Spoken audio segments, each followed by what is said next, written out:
నమస్తే, నేను దీప. నర్సీపట్నం నియోజకవర్గం అనగానే గేట్వే ఆఫ్ ఏజెన్సీ అనే మాట ఎంతమందికి గుర్తొస్తుందో లేదో తెలియదు, కానీ అయ్యన్న పాత్రుడి గారి ఫ్యామిలీ మాత్రం ఖచ్చితంగా గుర్తొస్తుంది. మరి ఆయన కుమారుడు టీడీపీ స్టేట్ జనరల్ సెక్రటరీ చింతకాయల విజయ్ గారు మన ముందున్నారు. ఆయనతో మాట్లాడదాం. నమస్తే విజయ్ గారు. నమస్కారం అండి. ఎట్లా ఉన్నారు? బాగున్నా.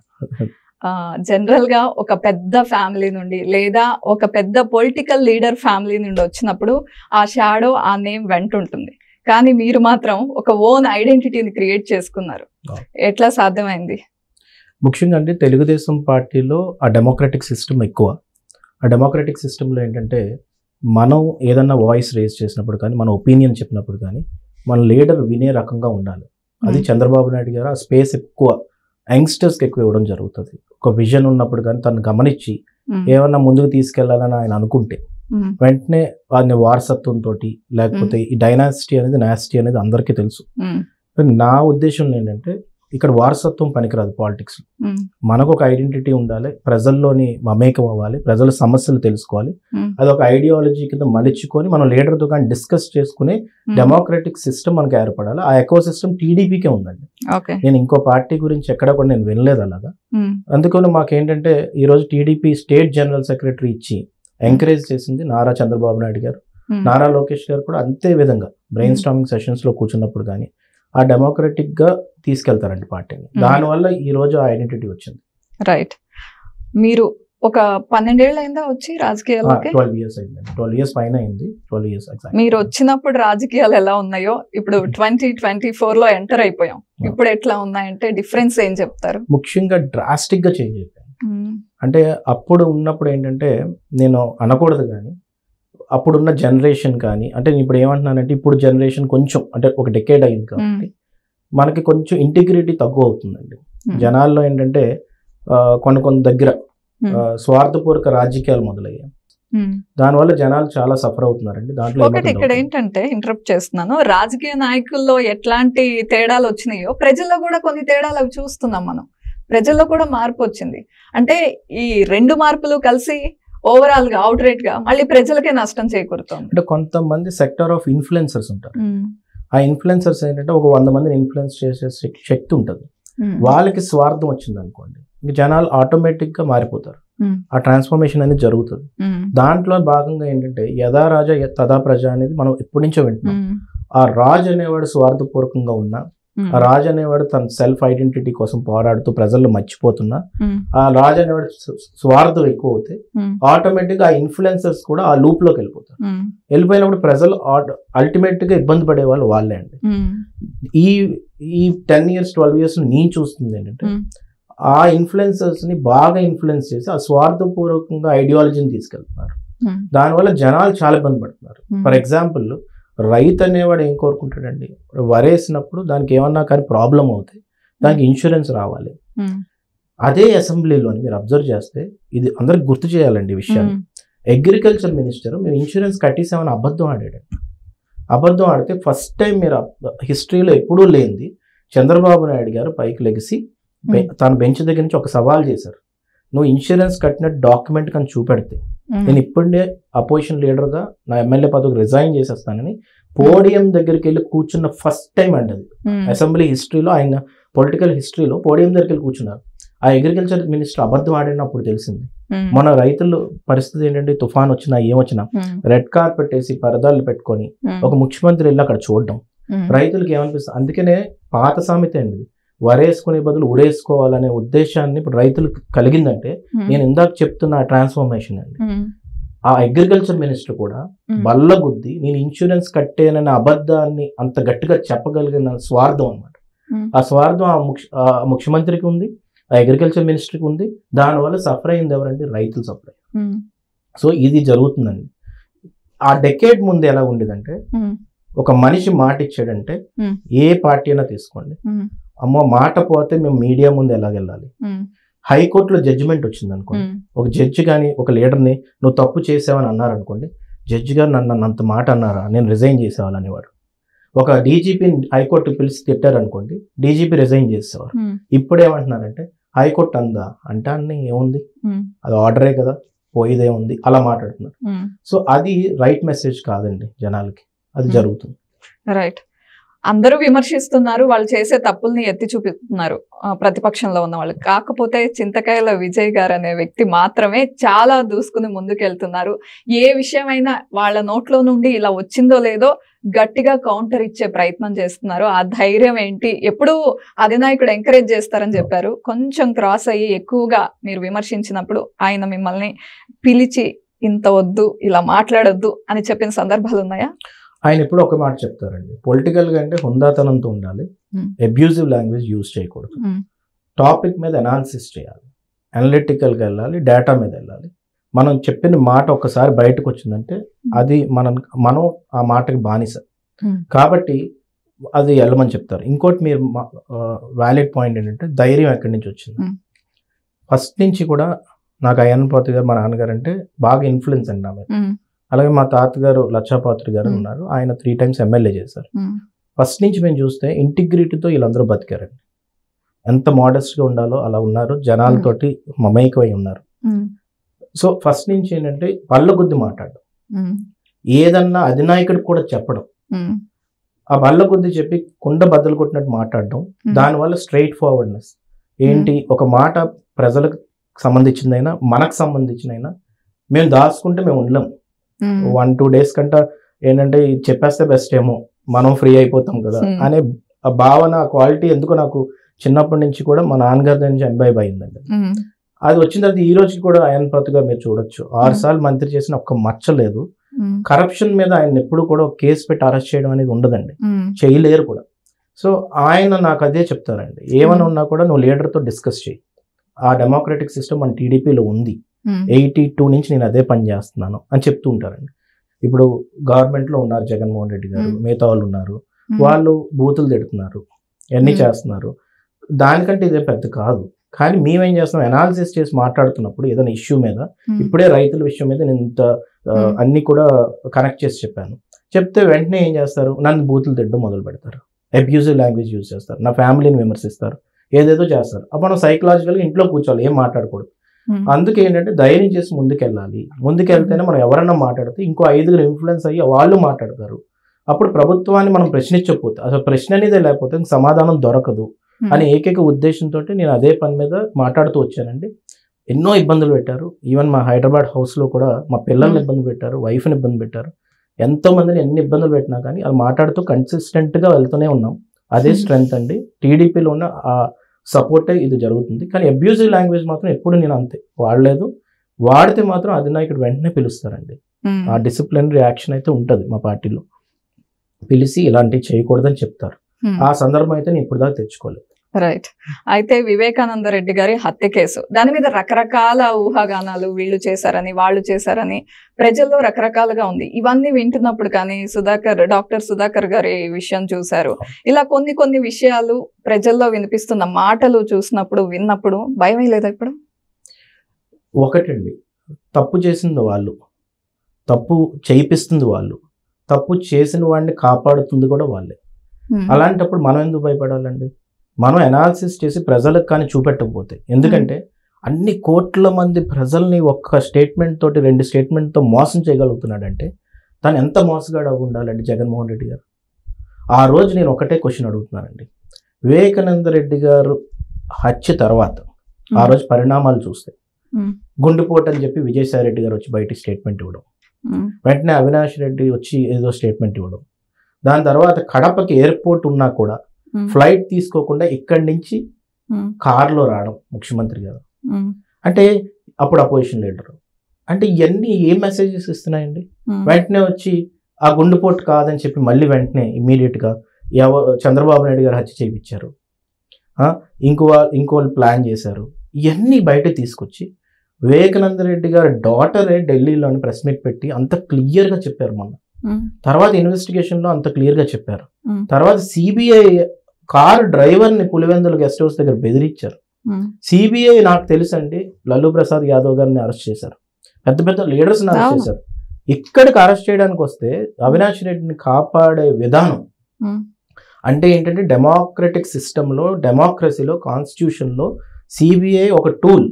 అలాంటి సిబిఐనే కూడా ప్రభుత్వానికి సంబంధించిన సెంట్రల్ గవర్నమెంట్కి సంబంధించిన సంస్థను కూడా నువ్వు కడప వస్తే బెదిరించి జనాల చేత ధర్నా చేపించి వాళ్ళ అమ్మగారికి గుండెపోటు వచ్చిందని తనను రక్షించడానికి ముందుకెళ్లారే, మరి హత్య ఎవరు చేశారని జనాలు అనుకోవాలండి. అలాగే కోడికత్తి కూడా ఎంత డ్రామాని బయట ప్రూవ్ అయిందండి, ఆ వ్యక్తిని బయట రానివ్వట్లేదు. సో ఈ రెండు విషయాల్లోని ప్రతి ఒక్క ఇంటిని మోసం చేశారండి. ఇది తన పర్సనల్ విషయం కాదు, వాళ్ళ బాబాయ్ విషయం అనుకుంటున్నారు తను, లేకపోతే కోడికత్తి అని తనను పొడిచారు అనుకుంటున్నారు. ఆ రెండు ఇన్సిడెంట్లతో 5 years ఆంధ్రప్రదేశ్ వెనక్కి వెళ్ళిపోయింది. మోసం చేశారు జనాలు. ఏమని మోసం చేశారు? ఫస్ట్ పాయింట్లో బాబాయిని చంపింది తెలుగుదేశం వాళ్ళని మోసం చేశారు. నారాసుర రక్త చరిత్ర అని చెప్పి ఒక ఆర్టికల్ రాశారు, నారాసుర రక్త చరిత్ర అని. అది ఇప్పుడు మేము ప్రూవ్ చేసాం అది రాంగ్ అని. బాబాయిని హత్య చేసినప్పుడు ఏమో మన క్లియర్గా చెప్తున్నారు ఎవరు పొడిచారు ఏంటనేది ఇన్వెస్టిగేషన్లో. అది కూడా జనాలకి ఏం చెప్పారు, చంద్రబాబు నాయుడు గారు చేపించారని చెప్పారు. ఇన్ని అబద్ధాలు ఆడి అధికారంలోకి వచ్చినప్పుడు ఆ వ్యక్తి గురించి ఏమని ఇంటిగ్రిటీ ఉంటుంది, ఏ విధంగా బ్యాక్గ్రౌండ్ తను మనం చూసుకోవాలి. ఒక హత్య రాజకీయాన్ని ముందుకు ప్రోత్సహించి అధికారం తీసుకొని కుటుంబాలను కూడా దూరం చేసి ఈరోజు ఆంధ్ర రాష్ట్రాన్ని రావణ కాష్టంగా తయారు చేసిన వ్యక్తి జగన్మోహన్ రెడ్డి గారు, అంటే డౌట్ లేదు. సో అది మేము మాట్లాడకపోతే ఎవరు మాట్లాడతారండి? సో దీనికి భయపడవలసిన అవసరమే లేదండి. ఎందుకంటే తప్పు చేసింది వాళ్ళు, రేపు శిక్ష అనుభవించవలసింది వాళ్ళు. అయితే భారతీ పే అనే విషయంతో ఎక్కువగా మీరే ప్రచారం చేశారు. టీడీపీ వాళ్ళే దీన్ని ఆ పేరుని వాడుకుని ఆవిడ మీద బురద జల్లే ప్రయత్నం చేశారని గట్టిగా ఫైర్ అయ్యారు వైసీపీ నేతలు. ఆ విషయంలో మీరు కొంతకాలం అజ్ఞాతంలోకి వెళ్ళినట్లుగా కూడా వార్తలు వచ్చాయి. ఏం జరిగింది అప్పుడు? ఇప్పుడు క్లియర్గా నేను చెప్పదలుచుకున్నానండి, అసలు పర్సనల్ విషయాల మీద కూడా వెళ్ళే అవసరం మాకు లేదు. భారతి గారి మీద విమర్శించేసి భారతి గారి మీద ఏదో మాట్లాడేసి ఆ విధంగా వెళ్ళవలసిన అవసరం మాకు లేదండి.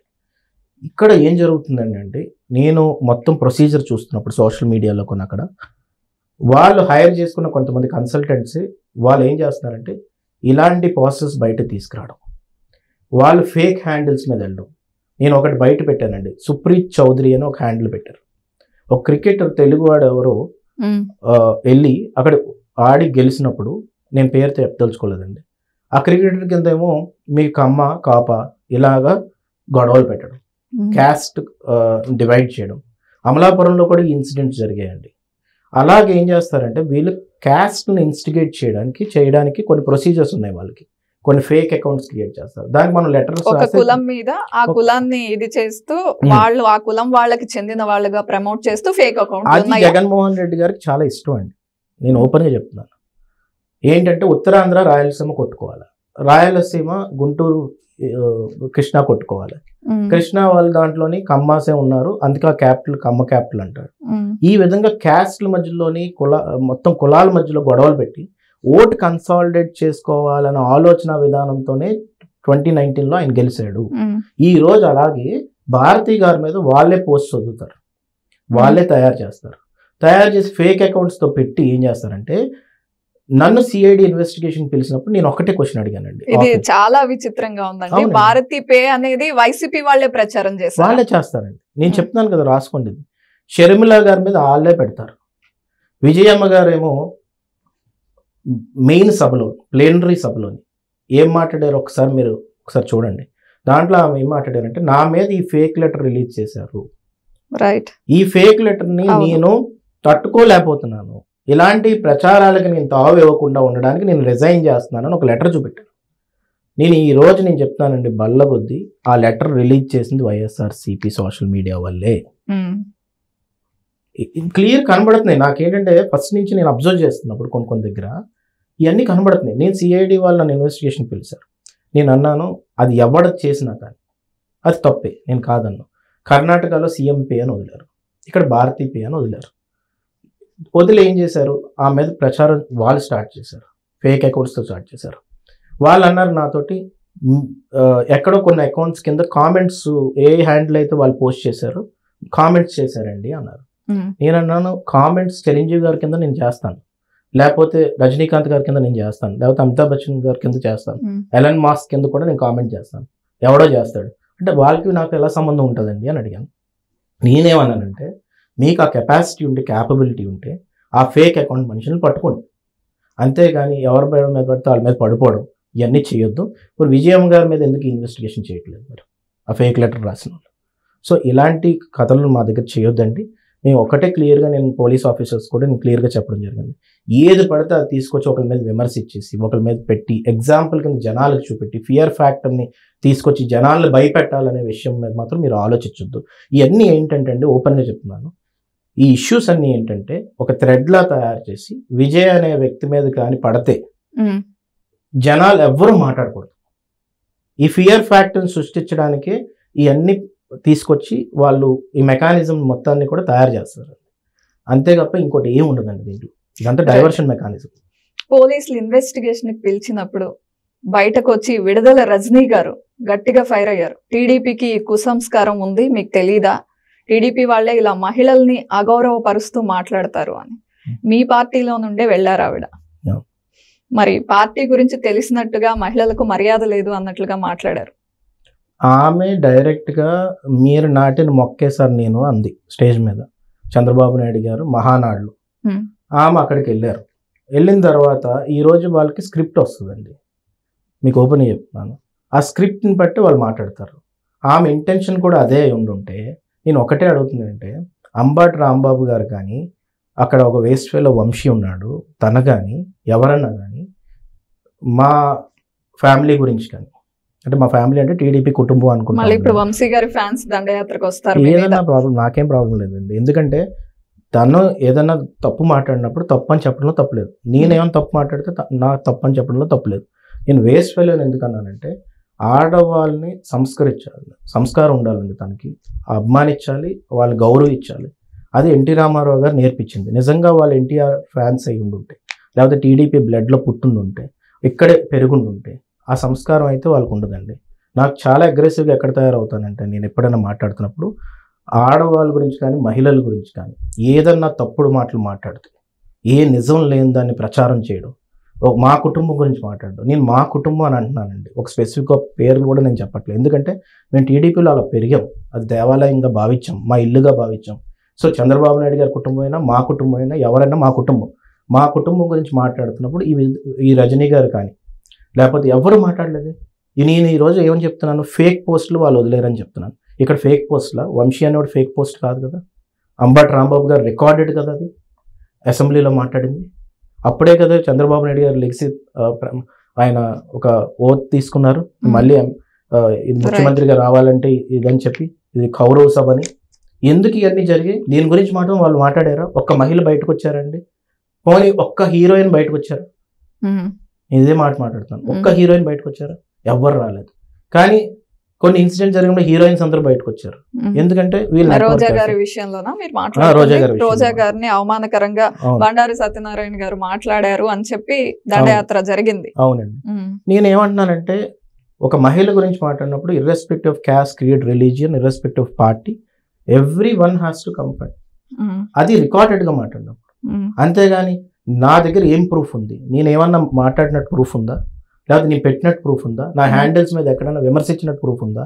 టీడీపీలో ఇంతమంది ఉన్నప్పుడు విజయ్ గారిని ఎందుకు టార్గెట్ చేశారు? మరి అదే చెప్తున్నానండి. ఇప్పుడు ఏంటంటే టీడీపీ జనరల్ సెక్రటరీగా నేను 2019లో ఓడిపోయిన వెంటనే పార్టీ కోసం ముందుకు వచ్చానండి.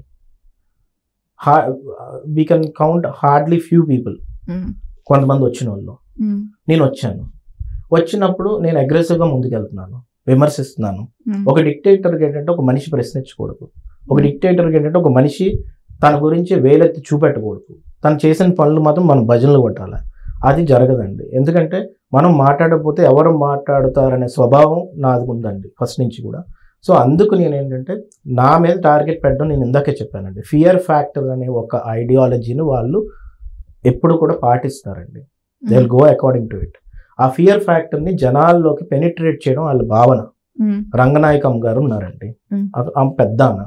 2019లో ఎలక్షన్ అయిపోయిన వెంటనే 2020లో ఆమె మీద కేసు పెట్టారు, మీరు కానీ గుర్తుంటే. ఎందుకు? ఇంటలెక్చువల్స్ కూడా మాట్లాడకూడదు, ఫియర్ ఫ్యాక్టర్ జనరేట్ చేయాలి. వాళ్ళకి చెప్పారట ఎవరో ఆఫీసర్ వెళ్ళి, సార్ 65 years పైన సార్, మరీ ఓల్డ్ సార్ అంటే, పర్లేదు తీసుకెళ్ళి కూర్చోబెట్టు. ఇదే మెంటాలిటీ అండి. హనుమంత్ అనే ఒక వ్యక్తి అండి, హ్యాండిక్యాప్డ్ అండి, సబ్ జైల్లో 70 days ఒక వాట్సాప్ ఫార్వర్డ్ చేసినందుకు నాకు ఆ రోజు ఏడుపు వచ్చింది. ఆ వ్యక్తి ఎలా ఉండుంటాడు రా బాబు ఇన్ని రోజులు. అంటే ఏం లేదు, ప్రతి ఒక్కరికి ఒక మెసేజ్ ఇవ్వాలి. ఈయన నిమ్మల రాము అని ఒక అబ్బాయి అండి, నూజువీడులోని 1 ఎకరం భూమి కూడా లేదు, కౌలు తీసుకొని సాగు చేసుకుంటున్నాడు. ఇవన్నీ ఎగ్జాంపుల్స్ నేను పేపర్ మీద కాదండి, నా మైండ్ లో ఇంకా రీసెంట్ గా ఎన్ఆర్ఐ యష్ అండి తన విషయంలో అరెస్ట్ చేయడం జరిగింది, ఎయిర్పోర్ట్ నుండే తీసుకెళ్లిపోవడం జరిగింది. అంటే మీరు ఏ విధంగా హెల్ప్ చేశారు, ఎట్లా చూసుకున్నారు? అంటే నేనేమంటున్నానంటే యష్ అనే వ్యక్తి ఇండివిజువల్ గా డెమోక్రటిక్ గా ఆయన ఉన్న కంట్రీలో ఆయన మాట్లాడుతూ వస్తున్నాడు, విమర్శిస్తూ వస్తున్నాడు, ఏమైనా తప్పులు చేస్తే చూపెడుతూ వస్తున్నాడు. అది కూడా ఇంగ్లీష్లో కూడా కొన్ని వీడియోస్ చేసి ఇండియా మొత్తం వెళ్ళే విధంగా ఆయన మాట్లాడుతూ వస్తున్నారు. ఆయన వచ్చింది వాళ్ళ తల్లిని చూసుకోవడానికి వచ్చారు. వాళ్ళ అమ్మగారిని బాగోలేదు, సర్జరీ అయింది, ఒక సెంటిమెంటల్గా ఆయన వచ్చారు. అది అందరికీ తెలుసండి. ఇప్పుడు ఇన్ఫర్మేషన్ ఆయన గ్యాదర్ చేస్తే వాళ్ళకి తెలియదా అండి? ఏముంది, అమ్మని పోనీ అదే పోలీస్ జీప్లో తీసుకెళ్ళి అమ్మని చూపెట్టి తీసుకెళ్ళొచ్చు కదండి. అంత పగేంటి రాత్రి అలా తీసుకెళ్ళిపోవడానికి? అందుకనే ఒక లీగల్ సిస్టమ్ ఉందండి టీడీపీలోని. చాలా మంది లాయర్స్ టీడీపీ సింపథైజర్స్ ఉన్నారు, అందరూ ముందుకు వచ్చారు, ప్రతి ఒక్కరికి సపోర్ట్ చేసాం. ఆ అబ్బాయికి 41 నోటీస్ ఇచ్చి బయటకు వచ్చాకండి. మీరు నమ్మరు, ఎవరికి తెలియని విషయం ఏంటంటే సూర్యాపేట వరకు చేజ్ చేశారండి వైఎస్ఆర్సీపీ కార్లు. అక్కడ మళ్ళీ తెలంగాణ నుంచి కొంతమంది టీడీపీ వాళ్ళు వాళ్ళ అబ్బాయిని తీసుకొచ్చారు హైదరాబాద్, మేమందరం సపోర్ట్ చేసాం. కానీ ఇవన్నీ చూస్తున్న పరిణామాలు ఏంటంటే నువ్వు ఎవరిని పరిగెట్టించదలుచుకున్నావు? అక్కడ యుఎస్లో కొంతమంది ఎవరెవరో మాట్లాడుతున్నారు వైఎస్ఆర్సీపీ నుంచి కూడా, పేర్లు కూడా నాకు సరిగ్గా తెలియదు. వాళ్ళు ఎవరి మీద యాక్షన్లు ఉండవు, జడ్జిలు తిడతారు, యాక్షన్లు ఉండవు, ఎంక్వైరీలు వేస్తారు, ఏం జరగదు. కానీ ఈ వ్యక్తి అమ్మని చూడడానికి వచ్చినప్పుడు నువ్వు వాళ్ళ తీసుకెళ్ళి కూర్చోపెట్టడం అనేది ఎంతవరకు రైట్ అనేది వాళ్ళు చూడాలండి. కానీ అన్నిటికీ నేను చెప్తున్నాను కదండి, కంపల్సరీగా దీని పరిణామాలు ఎదుర్కొంటారు. నారా లోకేష్ గారు, చంద్రబాబు నాయుడు గారు మాత్రం ఈ విషయం వార్నింగ్ ఇస్తున్నారా? మీరు అధికారంలోకి వచ్చాక మేము కూడా ఇలాంటివి మీలో ఇలాంటి పనులు చేసే వాళ్ళకి చూపిస్తాం మా సత్తా అనే చెప్పబోతున్నారా? నేను అన్నండి, వార్నింగ్ ఇవ్వడానికి నేను ఈ సిస్టంలో ఏంటంటే ఒక వ్యక్తిని అంతే వార్నింగ్ ఇవ్వను. నేను అంటుంది ఏంటంటే కర్మ అనేది ఒకటి ఉంటుందని చెప్తున్నా. కర్మ సిద్ధాంతంలో కర్మ అనేది ఒకటి ఉంటుంది, అది రివర్స్ తగులుతుంది. ఆ సిస్టంలో మెకానిజంని లీగల్గా కదిపే వ్యక్తులు నారా చంద్రబాబు నాయుడు గారు, లోకేష్ గారు అధికారంలోకి వచ్చాక. అందుకని ఆ రెడ్ బుక్ కూడా పట్టుకున్నప్పుడు లోకేష్ గారు ఏమంటున్నారంటే ఈ రెడ్ బుక్ ని కాన్స్టిట్యూషన్ ప్రకారంగా ఏమైతే ఆర్టికల్స్ ముందుకు తీసుకెళ్తాయో ఆ విధంగానే అలా శిక్షించడం జరుగుతుందని ఎన్నిసార్లు మాట్లాడినా అదే చెప్తారు. రైట్. ఆ రెడ్ బుక్ లో విజయ్ గారు ఏమన్నా ఒక పేజ్ క్రియేట్ చేశారా? నాకేమైతే ఇబ్బందులు పడ్డాయి, నా పర్సనల్ గా కాదండి, నేను నా పేర్లు ఒక 100 పేర్లు చెప్తానండి. ఇందాక నేను 3 పేర్లు చెప్పాను. అలా రాష్ట్రంలో చాలా మందిని పులివెందుల దగ్గర నుంచి ఇచ్చాపురం వరకు ఎంతమంది ఇబ్బంది పడ్డారో, ఎవరు వాళ్ళు ఇబ్బంది పెట్టారో, ఎవరు ఆఫీసర్లు అది చేశారో అందరి పేర్లు కూడా లిస్ట్ ఉందండి. ఆ లిస్ట్ ని మేము ఊరికే వదిలే పరిస్థితిలో ఉండదు. ఎందుకంటే అది నారా లోకేష్ గారి మీద ఇప్పుడు నోటీస్ పంపించారు, బెదిరిస్తున్నారట పోలీసు. నారా లోకేష్ గారు ఒక్కటే అడిగారు ఏంటంటే నీ పేరు దేంట్లో ఉందని నీకెలా తెలుసు, నువ్వు ఎలా కంప్లైంట్ ఇస్తున్నావు, అంటే నువ్వు తప్పు చేసావా అని అన్నారు అధికారులు. నిజంగా అంతే కదా, అధికారులు తప్పు చేయలేనప్పుడు వాళ్ళకి భయం ఏంటి? రేపు అధికారంలోకి వచ్చాక అది ఇంప్లిమెంటేషన్ జరుగుతుంది. మేము కూడా ఎవరైతే బాధలు పడ్డారో వాళ్ళ పేర్లు ఇవ్వడం కూడా జరిగింది. రైట్. అయితే అనకాపల్లి నియోజకవర్గం పార్లమెంట్ విషయానికి వస్తే లోక్సభ అభ్యర్థిగా టీడీపీ నుండి చింతకాయల విజయ్ గారి పేరు గట్టిగా వినిపిస్తోంది. అంటే లోకేష్ గారి సపోర్ట్ మీకు ఎక్కువగా ఉంది, చంద్రబాబు నాయుడు గారు కూడా మీ వైపే మొగ్గు చూపుతున్నారు అని. ఒకటండి, నేను ఏంటంటే కష్టపడి పనిచేసినప్పుడు ఒక ఇంటిగ్రిటీతో పనిచేసినప్పుడు పార్టీకి కూడా కష్టకాలంలో నిలబడినప్పుడు నేను ఒక ఆస్పిరెంట్గా వాళ్ళకి చెప్పడం అయితే నిజమే. వాళ్ళు ఏంటంటే డెమోక్రటిక్ సిస్టమ్, ఇందాక నుంచి నేను ఆ వర్డ్ ఎందుకు వాడుతున్నానంటే టీడీపీలోని ఆ డెమోక్రసీ ఉంటుంది, ప్రతి ఒక్కరు వాళ్ళ ఉద్దేశాన్ని చెప్పొచ్చు. నేను ఆ ఉద్దేశాన్ని చెప్పడం జరిగింది.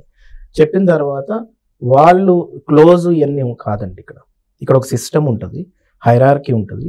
స్టేట్ ప్రెసిడెంట్ గారు అచ్చెన్నాయుడు గారు ఉంటారు, అలా మిగతా కమిటీస్ ఉంటాయి. వాళ్ళందరూ కూడా డిసైడ్ చేసి, నేను స్టేట్ జనరల్ సెక్రటరీగా ఉన్నాను కాబట్టి నేను ఒక ఆస్పిరెంట్గా నేను ముందుకు నా ప్రొఫైల్ని ఇచ్చుకుంటే వాళ్ళు హైరార్కీ సిస్టంలో వాళ్ళంతా అనాలిసిస్ చేసి ఒక డెసిషన్ తీసుకుంటారు.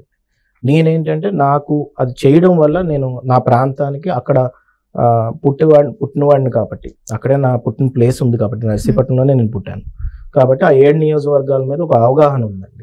చాలా మంది నాన్ లోకల్స్ వచ్చి అక్కడ ఎంపీస్ చేశారు, వాళ్ళకి ఒక అవగాహన ఉండదు. సో లోకల్ గా ఉండే వాళ్ళైతే కొంచెం ఎక్కువ అవగాహన ఉంటుంది, అక్కడ ఉన్న సమస్యలను ముందుకు తీసుకెళ్లొచ్చు, పార్లమెంట్ లో కూడా వాయిస్ రేజ్ చేయొచ్చు అని ఒక ఇది నాకు ఆలోచన ఉందండి. మీరు లోకల్ అనే నినాదంతో లోకలే ముద్దు నాన్ లోకల్ వద్దు అంటున్నారు, కానీ మంగళగిరిలో లోకేష్ గారు కూడా నాన్ లోకలే.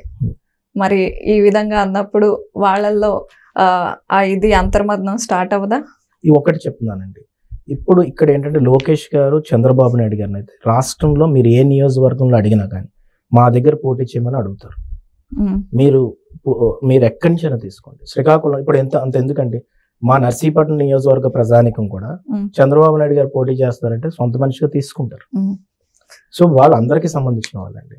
సో ఏపీలో ఎక్కడి నుండి పోటీ చేసినా వారిని లోకల్ గానే భావిస్తారు, అలాగే ఆదరిస్తారు. కాబట్టి వారు ఎక్కడి నుండి అయినా పోటీ చేయొచ్చు. ఎందుకంటే అండి అక్కడ ఉన్న నియోజకవర్గ స్వార్థం అది. వాళ్ళ ఉన్నత పొజిషన్స్ లోకి వస్తారు, బాగా పోరాడిన వ్యక్తులు, మాకు మంచి జరుగుతుందని ఆలోచన ఉంటుంది. నేను చెప్తున్నాను కదా, నా సొంత నియోజకవర్గం అయినా అయ్యన్న పాత్రుడు పోటీ చేస్తారా, చంద్రబాబు నాయుడు గారు పోటీ, చంద్రబాబు నాయుడు గారు కావాలి సార్ అంటారు. ఎందుకు ఆయన ఓన్ చేసుకున్నారు కాబట్టి. చంద్రబాబు నాయుడు గారు అనేవాళ్ళు ఒక కుప్పంకి సంబంధించిన ఆయన కాదు, లేకపోతే లోకేష్ గారు మంగళగిరికి సంబంధించిన మొత్తం రాష్ట్రానికి సంబంధించిన వాళ్ళు కాబట్టి 3136 కిలోమీటర్లు నడిచితే అందరూ కూడా ప్రపంచం ముందుకొచ్చి ఆయన స్వాగతించారు. మంగళగిరిలో మీరు అబ్జర్వ్ చేస్తాండి 5 years నుంచి అసలు ఎంత చేశారంటే ఆయన అంత ఇంటిగ్రిటీతో పనిచేశారు. అసలు చాలా ట్రాన్స్పరెంట్ గా ప్రతి ఒక్కరిని ముందుకు తీసుకొచ్చారు. ఎన్నో పనులు చేశారండి ట్రస్ట్ నుంచి. రీసెంట్ గా ఆ నియోజకవర్గం గురించి వచ్చింది కాబట్టి ఆళ్ళ రామకృష్ణారెడ్డి గారు రీసెంట్ గా ఆయన పార్టీకి రిజైన్ చేశారు. అయితే ఏంటి అది ఎట్లా చూస్తారు అంటే అక్కడ మీకు పెరిగిన మైలేజ్ కారణం అనుకుంటున్నారా, లేకపోతే అదొక స్ట్రాటజీ అనుకుంటున్నారా? ఆయన చాలా లాయలిస్ట్ గా ఉండేవారు జగన్ గారికి. సింపుల్ అండి, ఆయన చూసి భయపడుతున్నారని నేను క్లియర్ చెప్తా. ఇది ఎవరు ఎన్ని విధాలుగా ఏ విధంగా తీసుకున్నా కూడా నేను ఈ మాట చెప్తున్నాను. ఎందుకంటే అంటే నేను 4.5 years నుంచి చూస్తున్నాను. ప్రతిరోజు ఆ నియోజకవర్గం మీద రివ్యూ ఉంటుందండి. ప్రతిరోజు రాష్ట్రం మీద ఎంత దృష్టి పెడుతున్నారో నియోజకవర్గం మీద కూడా అంతే దృష్టి పెడతారండి. ప్రతి నెల ఇన్ని రోజులని పెట్టుకొని అక్కడికి వెళ్ళడం, ప్రతి పెళ్లి మంచి చెడు ఏం జరిగినా కానీ అక్కడికి లోకేష్ గారు ఫుట్ ప్రింట్ ఉండడం, అక్కడ ఉన్న రోడ్ మీద ఎవరన్నా కానీ ఇబ్బంది పడుతున్న వాళ్ళకి బండ్లు ఇవ్వడం, పనిముట్లు ఇవ్వడం, గవర్నమెంట్ చేసినట్టే అండి. ప్రతి కార్యక్రమాన్ని అన్నా క్యాంటీన్ పెడితే వాళ్ళకి రామకృష్ణారెడ్డి గారు వచ్చి డిస్టర్బ్ చేయడం, గుడిని పక్కలు కొట్టడం, ఈ డిస్ట్రక్షన్ మీద ఆయన పెట్టుకుని ఉన్నారు ఓవర్ కాన్ఫిడెన్స్ తోటి. ఈ రోజు నేను చెప్తున్నాను కదండి, ఇదంతా డ్రామా. ఆయన బయటకు వచ్చి నేను రిజైన్ చేసేస్తున్నా, నేను వెళ్ళిపోతున్నా, మళ్ళీ నేను ఉంటా, ఇది జగన్మోహన్ రెడ్డి గారు తెలియకుండా జరుగుతుందండి. ఆయన ఎవరండి? అయోధ్య రామరెడ్డి గారు కుటుంబం, రామ్కి అది తెలీదా ఎవరు బ్యాక్గ్రౌండ్ ఉన్నదని? ఈ వ్యక్తి అలా మాట్లాడుతున్నాడు. ఏం లేదు, అక్కడ ఓడిపోతాడని క్లారిటీ వచ్చింది రామకృష్ణారెడ్డి గారికి. సో నేను ఇక్కడ ఉండలేనని చెప్పాడు జగన్మోహన్ రెడ్డి గారు. నువ్వు బయటకు వచ్చి రిజైన్ చేయంటాడు, ఏదో మాట్లాడంటాడు. జగన్మోహన్ రెడ్డి గారి మీద మాట్లాడితే ఆ వ్యక్తి అలా కూర్చుని ఉన్నాడంటే ఎవరన్నా నమ్ముతారండి? అది ఇంత క్లియర్. అందుకే నేను చెప్తున్నాను కదా, అత్యంత ఉన్నత మెజారిటీతో నారా లోకేష్ గారు గెలడం తథ్యం. దాంట్లో ఎవడో ఆపలేరు. దాన్ని ట్రాన్స్ఫర్లు చేస్తా ఏమన్నా కంపెనీయా లేకపోతే గవర్నమెంట్ ఆర్గనైజేషన్ అండి ఈ వ్యక్తిని అక్కడికి ట్రాన్స్ఫర్ చేసి ఆ వ్యక్తిని ఇక్కడ ట్రాన్స్ఫర్ చేసేయడానికి? ఒక నియోజకవర్గంలో ఒక వ్యక్తిని రిజెక్ట్ చేశాక ఇంకో నియోజకవర్గం ఎలా తీసుకుంటుందండి? అది చెల్లని కాయిన్ కదా. ఆ కాయిన్ తీసుకెళ్లి చెల్లని కాయిన్ తీసుకెళ్లి ఇంకో నియోజకవర్గంలో పెట్టి మీరు గెలిపించండి. అంటే జనాలు అంత పిచ్చోలా? అంటే వాళ్ళు రచించిన స్ట్రాటజీస్ తోనే 150 సీట్లు విన్ అయ్యారు. మరి ఈ స్ట్రాటజీ కూడా విన్నింగ్ కి దగ్గరగా వెళ్ళడానికి అని అనిపించట్లేదు? అది మర్డర్ స్ట్రాటజీస్ అండి. ఇందాక నేను చెప్పా కదా, బాబాయ్ గారు చనిపోయారు, అది చంపింది ఎవరో తెలుసు, అది చంపింది నారా చంద్రబాబు నాయుడు గారు అంటారు. కోడికత్తి పొడిచింది ఎవరో తెలుసు, అది నారా చంద్రబాబు. ఆ స్ట్రాటజీస్ అందుకే నేను ఇందాక మాట అన్నానండి, అది ఎక్స్పోజ్ చేయాలి, అది జనాలకి చూపెట్టాలి, జనాలకి చూపెట్టి అర్థం చేయించాలి అక్కడ ఏం జరిగింది ఆ మర్డర్స్ లో అనేది. ఎందుకంటే మొత్తం అన్ని కోట్ల మంది జనాన్ని మోసం చేయగలిగారు. ఈ రోజు అదే జరుగుతుందండి. కానీ జనాలు అంత ఎర్రోలు కాదని చెప్తాను ఈ రోజు. ఎందుకంటే వాళ్ళకి అర్థమైపోయిందండి.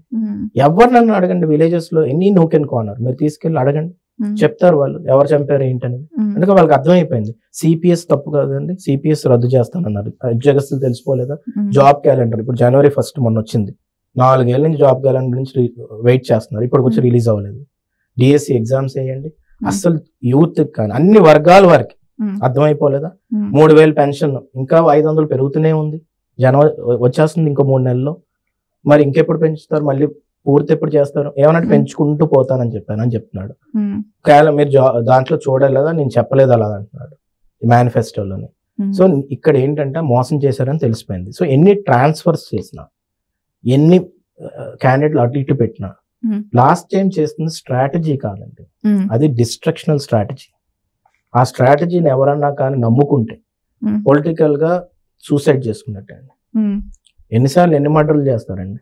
ఒకసారి అంటే ఓకే, ఒకసారి మోసపోయారు, నెక్స్ట్ మోసపోవడానికి రెడీగా లేరు అని మీకు కాన్ఫిడెన్స్ ఆంధ్ర ఉందా? జనం అంతా ఎలా చెప్పాలంటే ఐక్యూ తక్కువ ఉన్న వ్యక్తులు కాదు, ఎమోషనల్ గా కనెక్ట్ అయ్యే వ్యక్తులు. ఎమోషనల్ గా కనెక్ట్ అవుతారు కాబట్టి ప్రతి ఎలక్షన్ మీరు చూడండి హైయెస్ట్ మెజారిటీస్ తో ఎవరు గెలిచినా విన్ చేయిస్తారు. ఈవెన్ కంబైన్డ్ ఆంధ్ర ఉన్నప్పుడు కూడా తెలంగాణలో ఇందిరాగాంధీ గారిని హక్కు చేర్చుకున్నారు తెలుగు వాళ్ళు. అంత ఎమోషనల్ ఉంటారు. ఆ ఎమోషన్ మోసం అని తెలిసిన రోజు తిరిగి కొడతారు, మామూలు కొట్టరు, చెప్పించి కొడతారు. సో అంత దారుణంగా ఉంటుందండి రేపు ఉదయం తన రిజల్ట్. రైట్, తన పార్టీ కూడా ఉండదని నేను చెప్తున్నానండి ఈ రోజు. నేను ఇంత పెద్ద స్టేట్మెంట్ ఇస్తున్నారు. క్లియర్ గా చెప్తున్నానండి, తన వైఎస్ఆర్సీపీ పార్టీ ఫ్యూచర్ లో ఉండదు. క్లియర్ గా చెప్తున్నానండి. జనాల్ని మోసం చేయకూడదండి. నువ్వు ఒక నాయకుడిని మోసం చేస్తే ఓకే, ఆ నాయకుడు మళ్ళీ ఇంకో పార్టీకి వెళ్ళిపోతాడు. కానీ జనాలను మోసం చేస్తే మాత్రం మనసులో పెట్టుకుంటారు, నిరంతరం గుర్తుపెట్టుకుంటారు, సమాజ్ చేసేస్తారు. రాజశేఖర్ రెడ్డి గారే సెటిల్డ్ గా కంపోజ్డ్ గా వెళ్ళేవారండి. ఈయన అలా లేరు కదండి. ఇప్పటికీ అగ్రెసివ్ అంటే పనిలో కాదండి, అగ్రెసివ్ డిస్ట్రక్షన్ లో అగ్రెసివ్ చూపెడుతున్నారు. 3 నెలల ఎలక్షన్ ఉందండి. ఒక ఎన్ఆర్ఐ ఒక అమ్మని చూడడానికి వచ్చారు. అమ్మని చూడడానికి వస్తే వాడు లాక్కొని రండి అనే నేచర్ ఎవరికైతే లీడర్షిప్ ఉంటుందో ఎక్కడైనా తగ్గాలండి. ఆ తగ్గడం అనేది ఆయనకు లేదు. సో డెఫినెట్ గా అది డిస్ట్రక్షన్ కి దారి తీస్తుంది, అంటే డౌట్ లేదు. అంటే తప్పుగా మాట్లాడితే మేము ఉపేక్షించాం అనే స్టేట్మెంట్ ఇవ్వాలనుకున్నారు వారు. వాళ్ళకి తప్పుగా అనిపిస్తే, తప్పుగా మాట్లాడడం సమాజానికి కాదు, వాళ్ళకి తప్పు అనిపిస్తాయి అంట. తప్పు అంటే వాళ్ళకి తప్పు అంటే ఏంటంటే, ఇప్పుడు సపోజ్ ఏదైనా పోలవరం ఎందుకు అవ్వట్లేదు అని అడిగాను అనుకోండి, అది తప్పు వాళ్ళకి. అమరావతి ఎందుకు అవ్వట్లేదు అంటే తప్పు. క్యాపిటల్ గురించి ఎవరు మాట్లాడకూడదు. తను ఏం చేసినా కానీ తను చెప్పింది నిజం. రైతుల దగ్గరికి పొలాల్లోకి వెళ్తున్నప్పుడు బురద అంటుకోవాలయా, నేచర్ని ప్రేమించాలంటే నేచర్లోకి నీ కాల్ వెళ్ళాలి. అక్కడ రెడ్ కార్పెట్ వేసి వెళ్ళామంటే అక్కడ నాకు అర్థమైపోవట్లే, ఎవరికైనా అర్థమైపోద్ది. నేనే ఉన్నాను అనుకోండి, మొన్న వరి మొత్తం నాశనం అయిపోయిందని చెప్పి వెళ్ళాను వర్షాల్లో. రైతు ఏమని కోరుకుంటారు, అక్కడ దిగండి సార్ అంటారు. అక్కడ పాము ఉందా ఏముందా అవన్నీ ఆలోచించకూడదు. కొన్ని ఆ రైతు అక్కడ ఉన్నాడు కాబట్టి రైతు మీద నమ్మకంతో మనం దిగాలి లోపలికి. లేదు మధ్యలో ఒక స్క్రీన్ పెట్టుకుంటా, దానికి మళ్ళీ ఒక 2 feet గ్యాప్ ఇచ్చుకుంటా, అక్కడ ఒక బార్కెట్ పెట్టుకుంటా, అక్కడ ఒక 2 feet గ్యాప్ ఇచ్చుకుని ఒక రెడ్ కార్పెట్ వేసుకుంటా, అక్కడ రైతు ఉండాలి. అంటే రైతు చెవంట స్మెల్ కూడా చూడడానికి నీకు ఇష్టపడకపోతే నన్ను లీడర్ ఎలా అవుతాడండి? అది ఇంపాసిబుల్. సో అందుకే నేను చెప్తున్నానండి, నేనేమో ఆస్ట్రాలజీ చెప్పట్లేదు. ఒక లీడర్గా ఇన్ని రోజులు నేను జనాలను చూసిన వ్యక్తిగా మమైకం అయ్యాం కాబట్టి నాకు అనిపిస్తుంది అదండి ఫ్యూచర్లో. నా అభిప్రాయం అండి, ఎవరి గురించి అనగా. రైట్, అనకాపల్లి విషయానికి వస్తే మీరు అన్నట్టు అంటే ఎవరు ఒప్పుకున్నా ఒప్పుకోకపోయినా లోకల్ గా ఉన్న వాళ్ళకి, లోకల్ గా తిరిగే వాళ్ళకి కొన్ని అడ్వాంటేజెస్ ఉంటాయి. అంటే అక్కడ ఉన్న నియోజకవర్గాల్లో ఏ వనరులు ఉన్నాయి, ఎక్కడెక్కడ ఏం చేయొచ్చు అని మీరు అబ్జర్వ్ చేసింది ఏంటి నియోజకవర్గాల్లో? అక్కడ ఒక స్పెసిఫిక్ గా యూనిక్ గా క్వాలిటీస్ ఉన్నాయండి ఒక్కొక్క నియోజకవర్గానికి. Narsipatnam gateway for agency. Right, ఏజెన్సీలో మీరు నమ్మరండి, మెడికల్ ప్లాంటేషన్ కానీ లేకపోతే అక్కడ స్పైసెస్ ఎంత న్యాచురల్ గా పెరుగుతాయి అంటే టర్మరిక్ కానీ. ఆరిలో ఔషధ మొక్కలకు కూడా మీ ఫాదర్ బాగా ఎంకరేజ్ చేస్తారు. చాలా ఎంకరేజ్ చేశారు. ఆయన ఫారెస్ట్ మినిస్టర్ చేశారండి. అవును, ఫార్చునేట్ ఇనఫ్ ఆయన ఆ టైంలో ఏం చేశారంటే కొన్ని ఫారెస్ట్ లో మొక్కలు వేయించారు. ఎందుకంటే మేము నాన్న అంత లక్కీ అంటే ఈ కేబీఆర్ పార్క్ తయారు చేయడంలో కూడా ఇన్వాల్వ్ అయ్యారు. ఆయన ఫారెస్ట్ మినిస్టర్ అక్కడ ఇప్పటికీ కూడా ఉంటుంది ఇనాగ్రేషన్ స్టోన్. సో ఆయన ఆ టైంలోని మెడికల్ ప్లాంటేషన్ ఇవన్నీ చంద్రబాబు నాయుడు గారు ఎన్నో మీటింగ్స్ పెట్టి ఆయన్ని కూడా ముందుకు తీసుకెళ్లారు. సో ఆయన గ్రీనరీ మీద అప్పుడు బాగా ఇష్టపడ్డారు. అందుకు అక్కడ ఏంటి ఇంకా ఎంకరేజ్ చేయడం. నా ఉద్దేశం అంటే నర్సీపట్నాన్ని ఒక స్పైస్ హబ్ కింద తయారు చేయొచ్చండి ఒక నియోజకవర్గాన్ని. అలాగే మాడుగులో ఉంటుందండి, అల్వా ఫేమస్ అక్కడ. అక్కడి నుంచి ఏంటంటే రిజర్వాయర్స్ ఎక్కువ ఉంటాయండి మాడుగుల్లో. ఆ రిజర్వాయర్స్ గురించి కూడా ఎవరూ పట్టించుకోవట్లేదు. అక్కడ రైతులను మనం ఎంకరేజ్ చేస్తే ఎక్కువ కాంట్రిబ్యూషన్ మన స్టేట్ ఎకానమీకి కూడా ఇవ్వగలిగే శక్తి ఉందండి వాళ్ళకి. ఎందుకంటే అక్కడి నుంచి డైరెక్ట్ గా ఏజెన్సీ కనెక్ట్ ఉంటుందండి. అవన్నీ కూడా ఐటీసీ ఇలాంటి కంపెనీస్ వచ్చి గోడౌన్స్ పెట్టుకొని ఆ టర్మరిక్ తీసుకోవడం, ఆ స్పైసెస్ తీసుకోవడం చేస్తున్నారండి. ఎందుకు రైతులే గోడౌన్స్ పెట్టుకోకూడదు?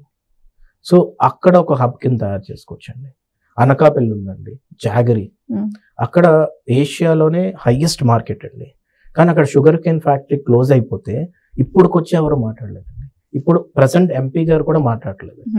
ఎందుకు అని అడిగితే ఎవరు మాట్లాడరు. కాబట్టి ఆ షుగర్ ఫ్యాక్టరీస్ మనం ఓపెన్ చేయడం వల్ల అక్కడ ఉన్న రైతులు కూడా ఒక సపోర్ట్ ఫస్ట్ థింగ్.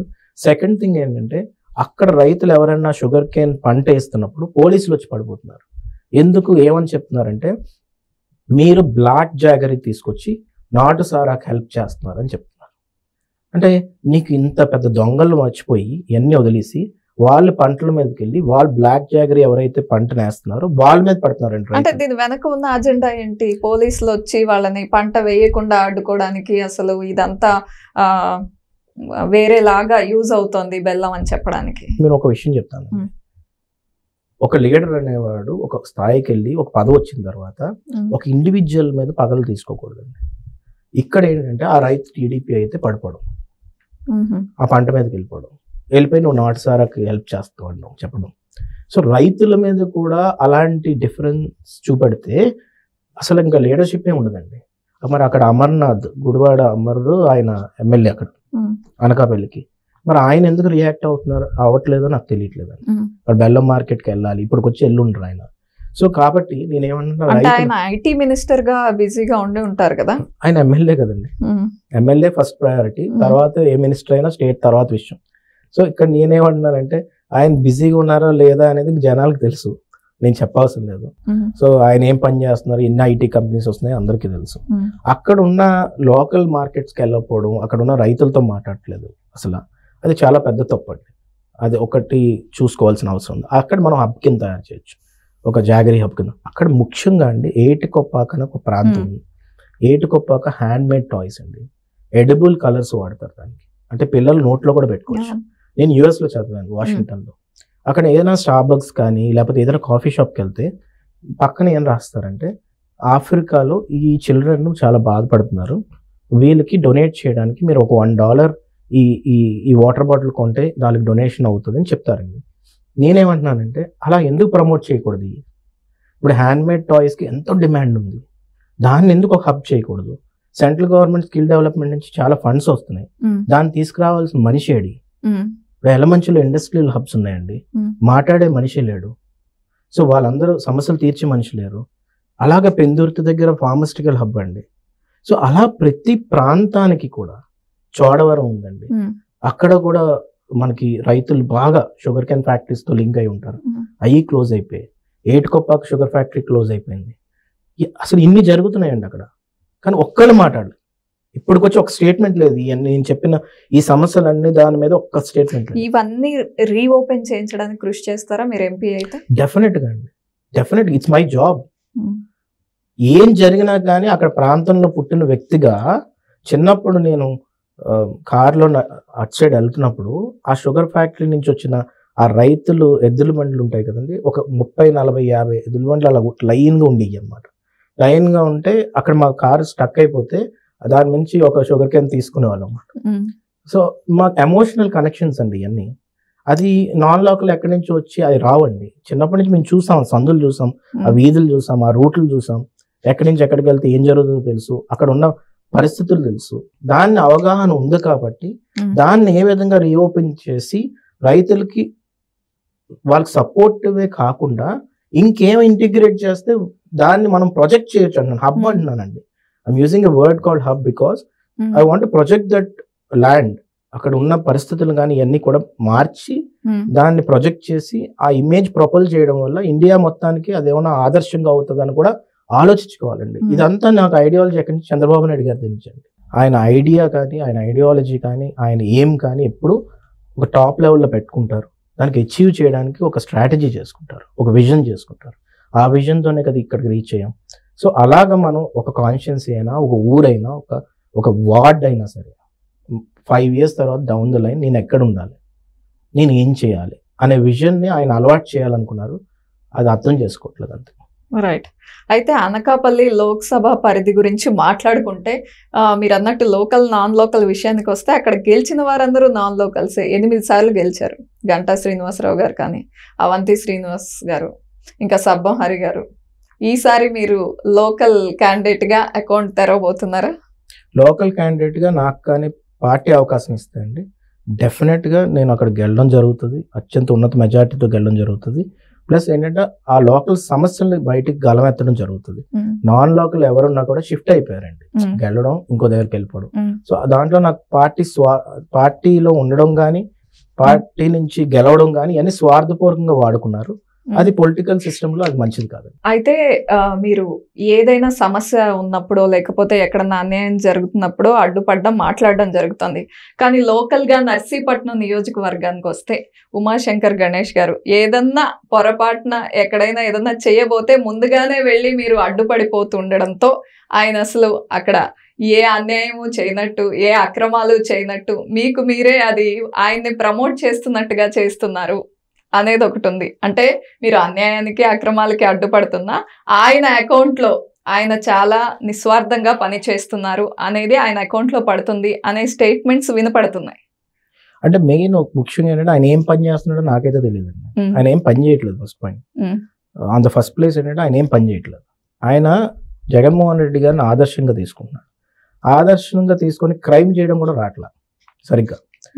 దానికి ఎగ్జాంపుల్ డాక్టర్ సుధాకర్ గారు. డాక్టర్ సుధాకర్ గారు ఏంటండి, ఒక ఎనస్థీషియన్, ఎంతో మందికి సేవ చేశాడు. నా కళ్ళతో నేను చూశానండి, నేనే విట్నెస్, ఎవరో కాదు. ఒక లేడీని, గర్భిణీ స్త్రీ గవర్నమెంట్ హాస్పిటల్కి నేను తీసుకెళ్తే ఎనస్థీషియన్ నైట్ చాలా మంది అంత డెడికేటెడ్గా ఎవరు పనిచేయరండి. ఆయన వచ్చి కమిటెడ్గా ఎనస్థీషియా ఇచ్చి ఆపరేషన్ చేయించాడు.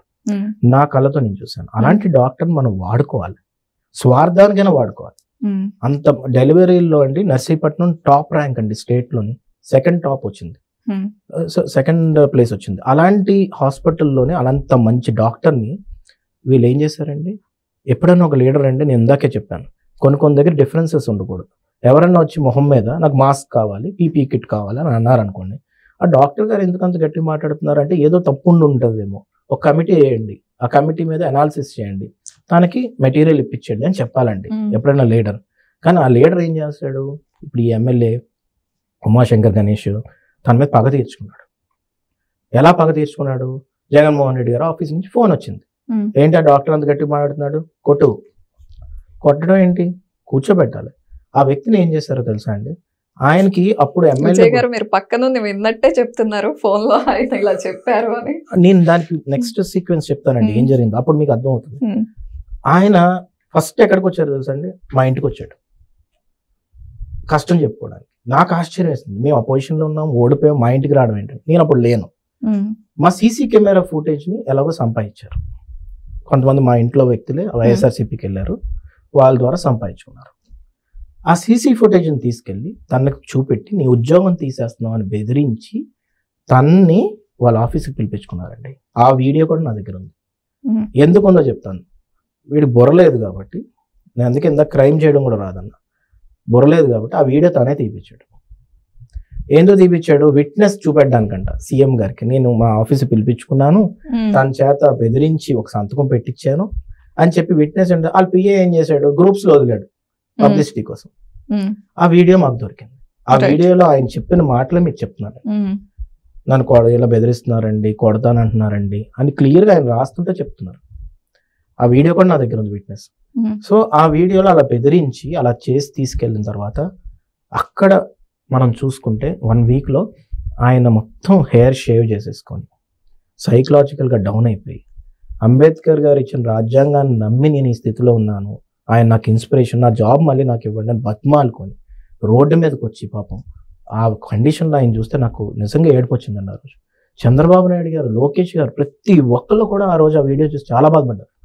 ఇమీడియట్గా వాళ్ళ అమ్మగారితో మాట్లాడాం, వాళ్ళ కుటుంబంతో మాట్లాడాం, మెంటల్ హాస్పిటల్లో జాయిన్ చేశారు. తను తీసుకెళ్ళి బయటకు వచ్చినప్పుడు 2 ఇంజెక్షన్స్ మార్క్స్ కూడా ఉన్నాయి ఆయన. ఇది దుబాయ్ పేపర్స్, ఇంటర్నేషనల్ పేపర్స్లో కూడా వచ్చింది ఆర్టికల్స్. అంటే ఆ స్థితికి నర్సీపట్నం పేరుని చెడగొట్టారు ఈయన. ఎవరు, ఈ ఎమ్మెల్యే. మొన్న అండి మీరు నమ్మరు, ఎన్డీటీవీలో న్యూస్ ఉంది, ఇప్పుడు నేను చెప్పింది కదా, యూట్యూబ్లో కొడితే చాలు, అలా ఎన్డీటీవీకి వెళ్ళే పాపమే లేదు ఇప్పుడు వచ్చి నర్సీపట్నం. ఏదో పోనీ అభివృద్ధి మీద కూడా ఇప్పుడు దాకా వేయలేదు అనుకోండి నేషనల్ ఛానల్స్లో, కానీ టార్చ్ లైట్లో కొవ్వొత్తులు పెట్టి డెలివరీ చేశారు. ఒక జనరేటర్లో డీజిల్ ఉందా లేదో కూడా చూసుకోలేకపోతే తిన ఎమ్మెల్యే ఎందుకు అవుతాడండి? కరప్షన్ ఎంత చీప్ కరప్షన్స్ అంటే, ఇసుకతో రోడ్డు వేస్తానంటాడు, యాష్ తెచ్చి రోడ్డు వేస్తారు. యాష్ ఎందుకు తెచ్చారు రా బాబు అని చెప్పి మొన్న ఒక మీడియా వాడు అడిగితే మేము ఏదో ఈ రోజుకి వాడుతున్నాం అంటారు. 20,000, 30,000, 1 lakh, 2 lakhs ఇలాంటి కరప్షన్ కూడా దిగజారిపోయాడు. సో ఇంత దిగజారిపోయిన మనిషిని ఏం చేయాలి? రోడ్డు వేస్తాను, పండగ చేసుకుంటాను, ఒక రోడ్డు చూపెట్టాడు, అది వేయడు. తను ఇన్కాపబుల్ గా చేస్తున్న పనులు. నర్సీపట్నం హెడ్ క్వార్టర్స్ కావాలి, అవ్వకుండా ఏం చేశారు? మెడికల్ కాలేజ్ తీసుకొస్తారు. మెడికల్ కాలేజ్లోని అసలు జీవోయే లేదండి మెడికల్ కాలేజ్కి. అది ఎంపీ మాట్లాడట్లేదు, ఎమ్మెల్యే మాట్లాడట్లేదు. సో ఇవన్నీ కూడా నర్సీపట్నంలో జరుగుతున్నాయి. గాంజా ఇష్టం వచ్చినట్టు వెళ్ళిపోతుంది, అరికట్టేవాడు మనిషి లేదు, పోలీసులతో మాట్లాడలేదు. ఒకనొక సందర్భంలో ఈ విషయాల్లో మీ పేరు కూడా వచ్చింది. అదే చెప్తున్నాను కదండి. ఇప్పుడు ఏంటంటే, ఇప్పుడు తిరుపతిలో రియా హాస్పిటల్లో 43 మంది ఎందుకు చనిపోయారు అని జనరల్ సెక్రటరీగా నేను మాట్లాడాను అనుకోండి, విజయ్ గాంజా తీసుకుంటాడు, విజయ్ ఏమో గాంజా చేస్తాడట. ఇదే అసలు ఈ విమర్శలకు అర్థమే లేదండి. నర్సీపట్నమే కాదండి, నాకు తెలిసిన ప్రతి ఒక్కరికి తెలుసు. నేను స్మోక్ చేయను, తాగను, ఏ అలవాట్లు లేవు, నేను టీ టోటలర్. సో ప్రతి ఒక్కరికి తెలుసు ఆ విషయం. దానివల్ల నన్ను ఎంత బ్యాడ్ చేసినా ఏం చేయలేరు. కాబట్టి ఒక విమర్శ వేసి పడేద్దాం, వెంటనే మా నాన్న మీద వేయడు. మా నాన్న మీద వేయడానికి కూడా వాళ్ళకి ఎలా ధైర్యం వస్తుందో నాకు అర్థం కావట్లేదు. ఇన్నేళ్ళు రాజకీయాల్లో ఉన్న ప్రజల యాక్సెప్టెన్స్ వచ్చేసిన తర్వాత అయ్యన్న పాత్రుడు గాంజా కొడతాడు తెలుసా మీకు అని చెప్పి Dharmasri MLA direct press meet లో చెప్తున్నాడు. ఈ విమర్శలు ఎవరు నమ్ముతారండి? సో నేను అడుగుతున్న క్వశ్చన్ ఏంటంటే, ఇన్ని tons of ganja YSRCP leader లారీలో తీసుకెళ్తుంటే నువ్వు దాన్ని సమర్థిస్తున్నావా? నీ ఇంటి ముందే, అంటే ఎమ్మెల్యే ఇంటి ముందే ఒక ఫ్లెక్సీ మీద తన ఫోటో ఉంది, నేను మొన్నే చూసా. రైట్. అయితే చింతకాయల విజయ్ గాంజా స్మగ్లింగ్ లో ఉన్నారు అనే స్టేట్మెంట్ ని మీ నియోజకవర్గంలో ప్రజలు పట్టించుకోలేదా, నమ్మలేదా? మీ దగ్గరకు వచ్చి ఎవరైనా అడిగిన సందర్భాలు ఉన్నాయా? అసలు నమ్మడం కాదు కదండి, అది వింటే నవ్వుకుంటారండి. ఎందుకంటే నేను ఖండిస్తున్నాను, అది వేరే విషయం. నేను అసలు ఇప్పటికి వచ్చి దాని గురించి మాట్లాడుకోవడం కానీ నాకు అంత కాన్ఫిడెన్స్ ఉంది, నా జనం నన్ను నమ్ముతారు. ఎందుకంటే వాళ్ళకి తెలుసండి. వాళ్ళు పక్కన పెట్టేసండి, విలేజెస్ లో ఏమవుతుందంటే పండగలకి అది పిలుస్తారు కదా, పిలిచినప్పుడు పార్టీ ఉంటాయంట, వాళ్ళు విలేజెస్ లో కూడా వాళ్ళు పార్టీ చేసుకుంటారు, ఎంజాయ్ చేస్తారు. నన్ను మాత్రం ఇన్వైట్ చేయరు, మోస్ట్ బోరింగ్ క్యారెక్టర్. ఎందుకంటే వాళ్ళకి తెలుసు నేను తాగనని, నేను స్మోక్ చేయనని. అలాగే గాంజా విషయంలో మేము ఎంకరేజ్ చేయమని నేను చెప్తున్నాను కదండి. ఎవరన్నా తెలిసిన వాళ్ళు ఎవరన్నా కూడా చేసినా కానీ, ఏం కేసులు వచ్చినా మాకు తెలిసినా కానీ మేము వెంటనే బయట పెట్టేస్తాం, పెట్టేసి పార్టీ నుంచి కూడా సస్పెండ్ చేసేస్తాం ఇమీడియట్గా. ఎందుకంటే ganja is nothing but supporting terrorism. చాలా సింపుల్ గా తీసుకుంటున్నారు అండి, డబ్బు మొత్తం టెర్రరిజం కలుగుతుంది. వీళ్ళేదో తీసుకుని ఆ పాపం ఊరికే పోదు. అదేమవుతుందంటే పొలిటికల్ కల్చర్లో ఈ గాంజా చేసిన స్మగ్లర్స్ అందరూ మళ్ళీ పొలిటికల్ సిస్టంలోకి వస్తున్నారు. దానికి నా దగ్గర ప్రూఫ్స్ ఉన్నాయి. ఈ వైఎస్ఆర్సీపీలోనే మా ఏరియాలోనే వాళ్ళ పిల్లలందరూ సెంట్రల్ జైల్స్ నుంచి వచ్చిన వాళ్ళు గాంజా చేసి, అవన్నీ అరకట్టాలి కదండి. ఎక్కడైనా ఏదైనా విపరీతంగా ఏదైనా విషయాలు కానీ ఇన్సిడెంట్స్ కానీ జరిగినప్పుడు మీ దగ్గరికే ఆ వీడియోస్ ఎలా వస్తాయి? ఫస్ట్ సుధాకర్ గారి విషయం కానీ, గాంజా విషయం కానీ, లేకపోతే ముఖ్యంగా మాట్లాడుకోవాల్సింది గోరంట్ల మాధవ్ గారి వీడియో మీరే షేర్ చేసినట్టున్నారు. ఈ వీడియోస్ మీ దగ్గరికి ఎట్లా వస్తాయి? మీ నెట్వర్క్ ఏంటి? అంటే దీంట్లో I differ on one thing అండి. ఒకటి ఏంటంటే నర్సీపట్నంలో జరిగిన సందర్భాలు ఫస్ట్ 2 కూడా, అంటే గాంజా కానీ సుధాకర్ గారికి, సో లోకల్ వాళ్ళు మాకు షేర్ చేస్తారు. ఈ మాధవ్ గారి విషయంలో అయితే ఆ వీడియో అయితే నేను పెట్టలేదు, నాకు తెలియదండి. వాళ్ళ ఇన్వెస్టిగేషన్ లో కూడా వాళ్ళు చూసారు, ఏదో ఫారెన్ నెంబర్ నుంచి ఎక్కడి నుంచి ఎవరో షేర్ చేశారని చెప్పి నాకు సిఐడి ఇన్వెస్టిగేషన్ లో నాకు చెప్పిన తర్వాత తెలిసింది, అది ఏదో గ్రూప్ లో షేర్ చేశారని.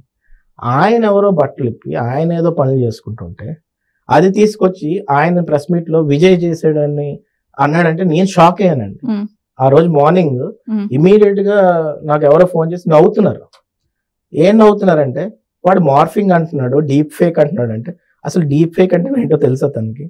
లేకపోతే ఏఐ యూజ్ చేసి అంత అవసరం అండి ఎవరికైనా టెక్నికల్ గా కంప్యూటర్ తెలిసినోడు కానీ, లేకపోతే సిస్టమ్ గురించి తెలిసినోడు, ఏఐ గురించి తెలిసినోడైనా మాధవన్ ఎవరైనా డీప్ ఫేక్ చేస్తారండి? సో తన వీడియో అసభ్యకరమైన వీడియో. అసలు మీ ప్రాంతాలు కూడా వేరు, మీరు ఎక్కడ ఉత్తరాంధ్ర, ఆయన ఎక్కడ రాయలసీమ, ఇది ఒక చివరి ఉంటే అది ఇంకొక చివరి ఉంది. ఎందుకు మీ పేరే తీసుకోవాల్సి వచ్చింది? అసలు మీ ఇన్వాల్వ్మెంట్ ఏం చెప్తున్నాను కదండి. 2019 నుంచి కూడా నేను అగ్రెసివ్ గా ఇన్వాల్వ్ అయ్యానండి పార్టీలో. ఈ ఒక టెక్నికల్ ఇష్యూస్ అనే కాదు, లేకపోతే పార్టీ స్ట్రక్చర్ విషయంలో కానీ అందుకు సార్ ఎంకరేజ్ చేయడం జరిగింది, తీసుకెళ్లారు. దాంతో ఏంటంటే వాళ్ళు కంటిన్యూస్ గా ప్రతి దాంట్లో కూడా నా పేరు పెట్టడం, కంటిన్యూస్ గా కాన్సన్ట్రేట్ చేయడం. ఈ ఒక్క విషయమే కాదండి, ఎన్ని విషయాల్లో నా పేరు, భారతీ పే గురించి ఇందాక చెప్పారు. అసలు నాకేం సంబంధం అండి, అసలు ఏం జరిగిందో కూడా నాకు సరిగ్గా తెలియదు, దాని మీద పెట్టారు. ఇప్పుడు మాధవ్ వ్యక్తి ఉన్నాడు, వచ్చి బయటకు సింపుల్ గా ఆ వీడియో అంతా మార్ఫింగ్ చేసింది చింతకాయల విజయ్ అంటున్నాడు. అని నాకు షాక్ అయ్యాను. నువ్వు చేసిన ఎదవ పనికి జనాలందరూ సఫర్ అవుతే నువ్వు మళ్ళీ వచ్చి నా పేరు చెప్తావని చెప్పేసి తన మీద డిఫమేషన్ కేసు కూడా వేయడం జరిగింది. అది కోర్టులో ఉంది. దానికి నోటీసులు పంపించాను, దానికి రిప్లై లేదు. మళ్ళీ దాని తర్వాత వాళ్ళే ఇన్వెస్టిగేషన్ చేసేసుకొని ఇంకా సస్పెండ్ చేస్తాడేమో అనుకున్నాను. చూస్తే వాళ్ళే ఇన్వెస్టిగేషన్ చేసుకొని ఆ వీడియో తంది కాదని చెప్తున్నారు. అంటే అంత దారుణమైన అబద్ధాలు అనమాట. జనాలకు తెలియదండి ఆ వీడియో తందా కాదా అని. ప్రతి ఒక్కరు తెలుసు ఆ చెత్త పని చేసిన తనే అని. కానీ ఈ రోజుకి నేను చెప్తున్నానండి, నేను ఇలా అనకూడదు కదండి, ఇలాంటి స్టూప్ డౌన్ అయిన పొలిటీషియన్స్ని తీసుకొచ్చి పెట్టినందుకు నీకు ఈసారి శిక్ష మాత్రం తప్పదు, దాంట్లో డౌట్ లేదు. నేను దీంట్లో కూడా మీరు అడిగిన దానికి ఆన్సర్ ఏంటంటే, క్యాడర్ ఎవరి మీద కొంతమందికి వీడియోస్ పంపిస్తున్నప్పుడు నా ప్రాంతం నుంచి ఆ ఫస్ట్ 2 వీడియోస్ అయితే సుధాకర్ గారి, మళ్ళీ ఈ గాంజా విషయాల్లోని అన్ని నాకు ఎందుకు తెలుస్తుందంటే ఆ ప్రాంతంలో ఉన్నాం కాబట్టి, మా డాక్టరే కాబట్టి. కానీ ఈ పక్క సంబంధించిన వీడియోస్ మాత్రం ఎక్కడా లేదండి, అసలు ఏ విషయంలో నేను ఇన్వాల్వ్మెంట్ లేదు. కానీ సిఐడి వచ్చినప్పుడు మాత్రం ఆ క్వశ్చనింగ్ అలా చేయడం, ఎందుకంటే నన్ను ఆ ఇన్వెస్టిగేషన్ లో 128 క్వశ్చన్స్ అడిగారండి. అసలు ఏం క్వశ్చన్స్ నాకు తెలియదు, అది ఏదో అడుగుతున్నారు. అంటే దానికి ఇర్రెలవెంట్ థింగ్ అంటే నాకు వచ్చిన నోటీస్ మీద అడగండి అంటే ముందు ఇది చెప్పండి అంటారు. Time waste. నేను చెప్తాను, ఇన్వెస్టిగేషన్ అనేది టైం వేస్ట్.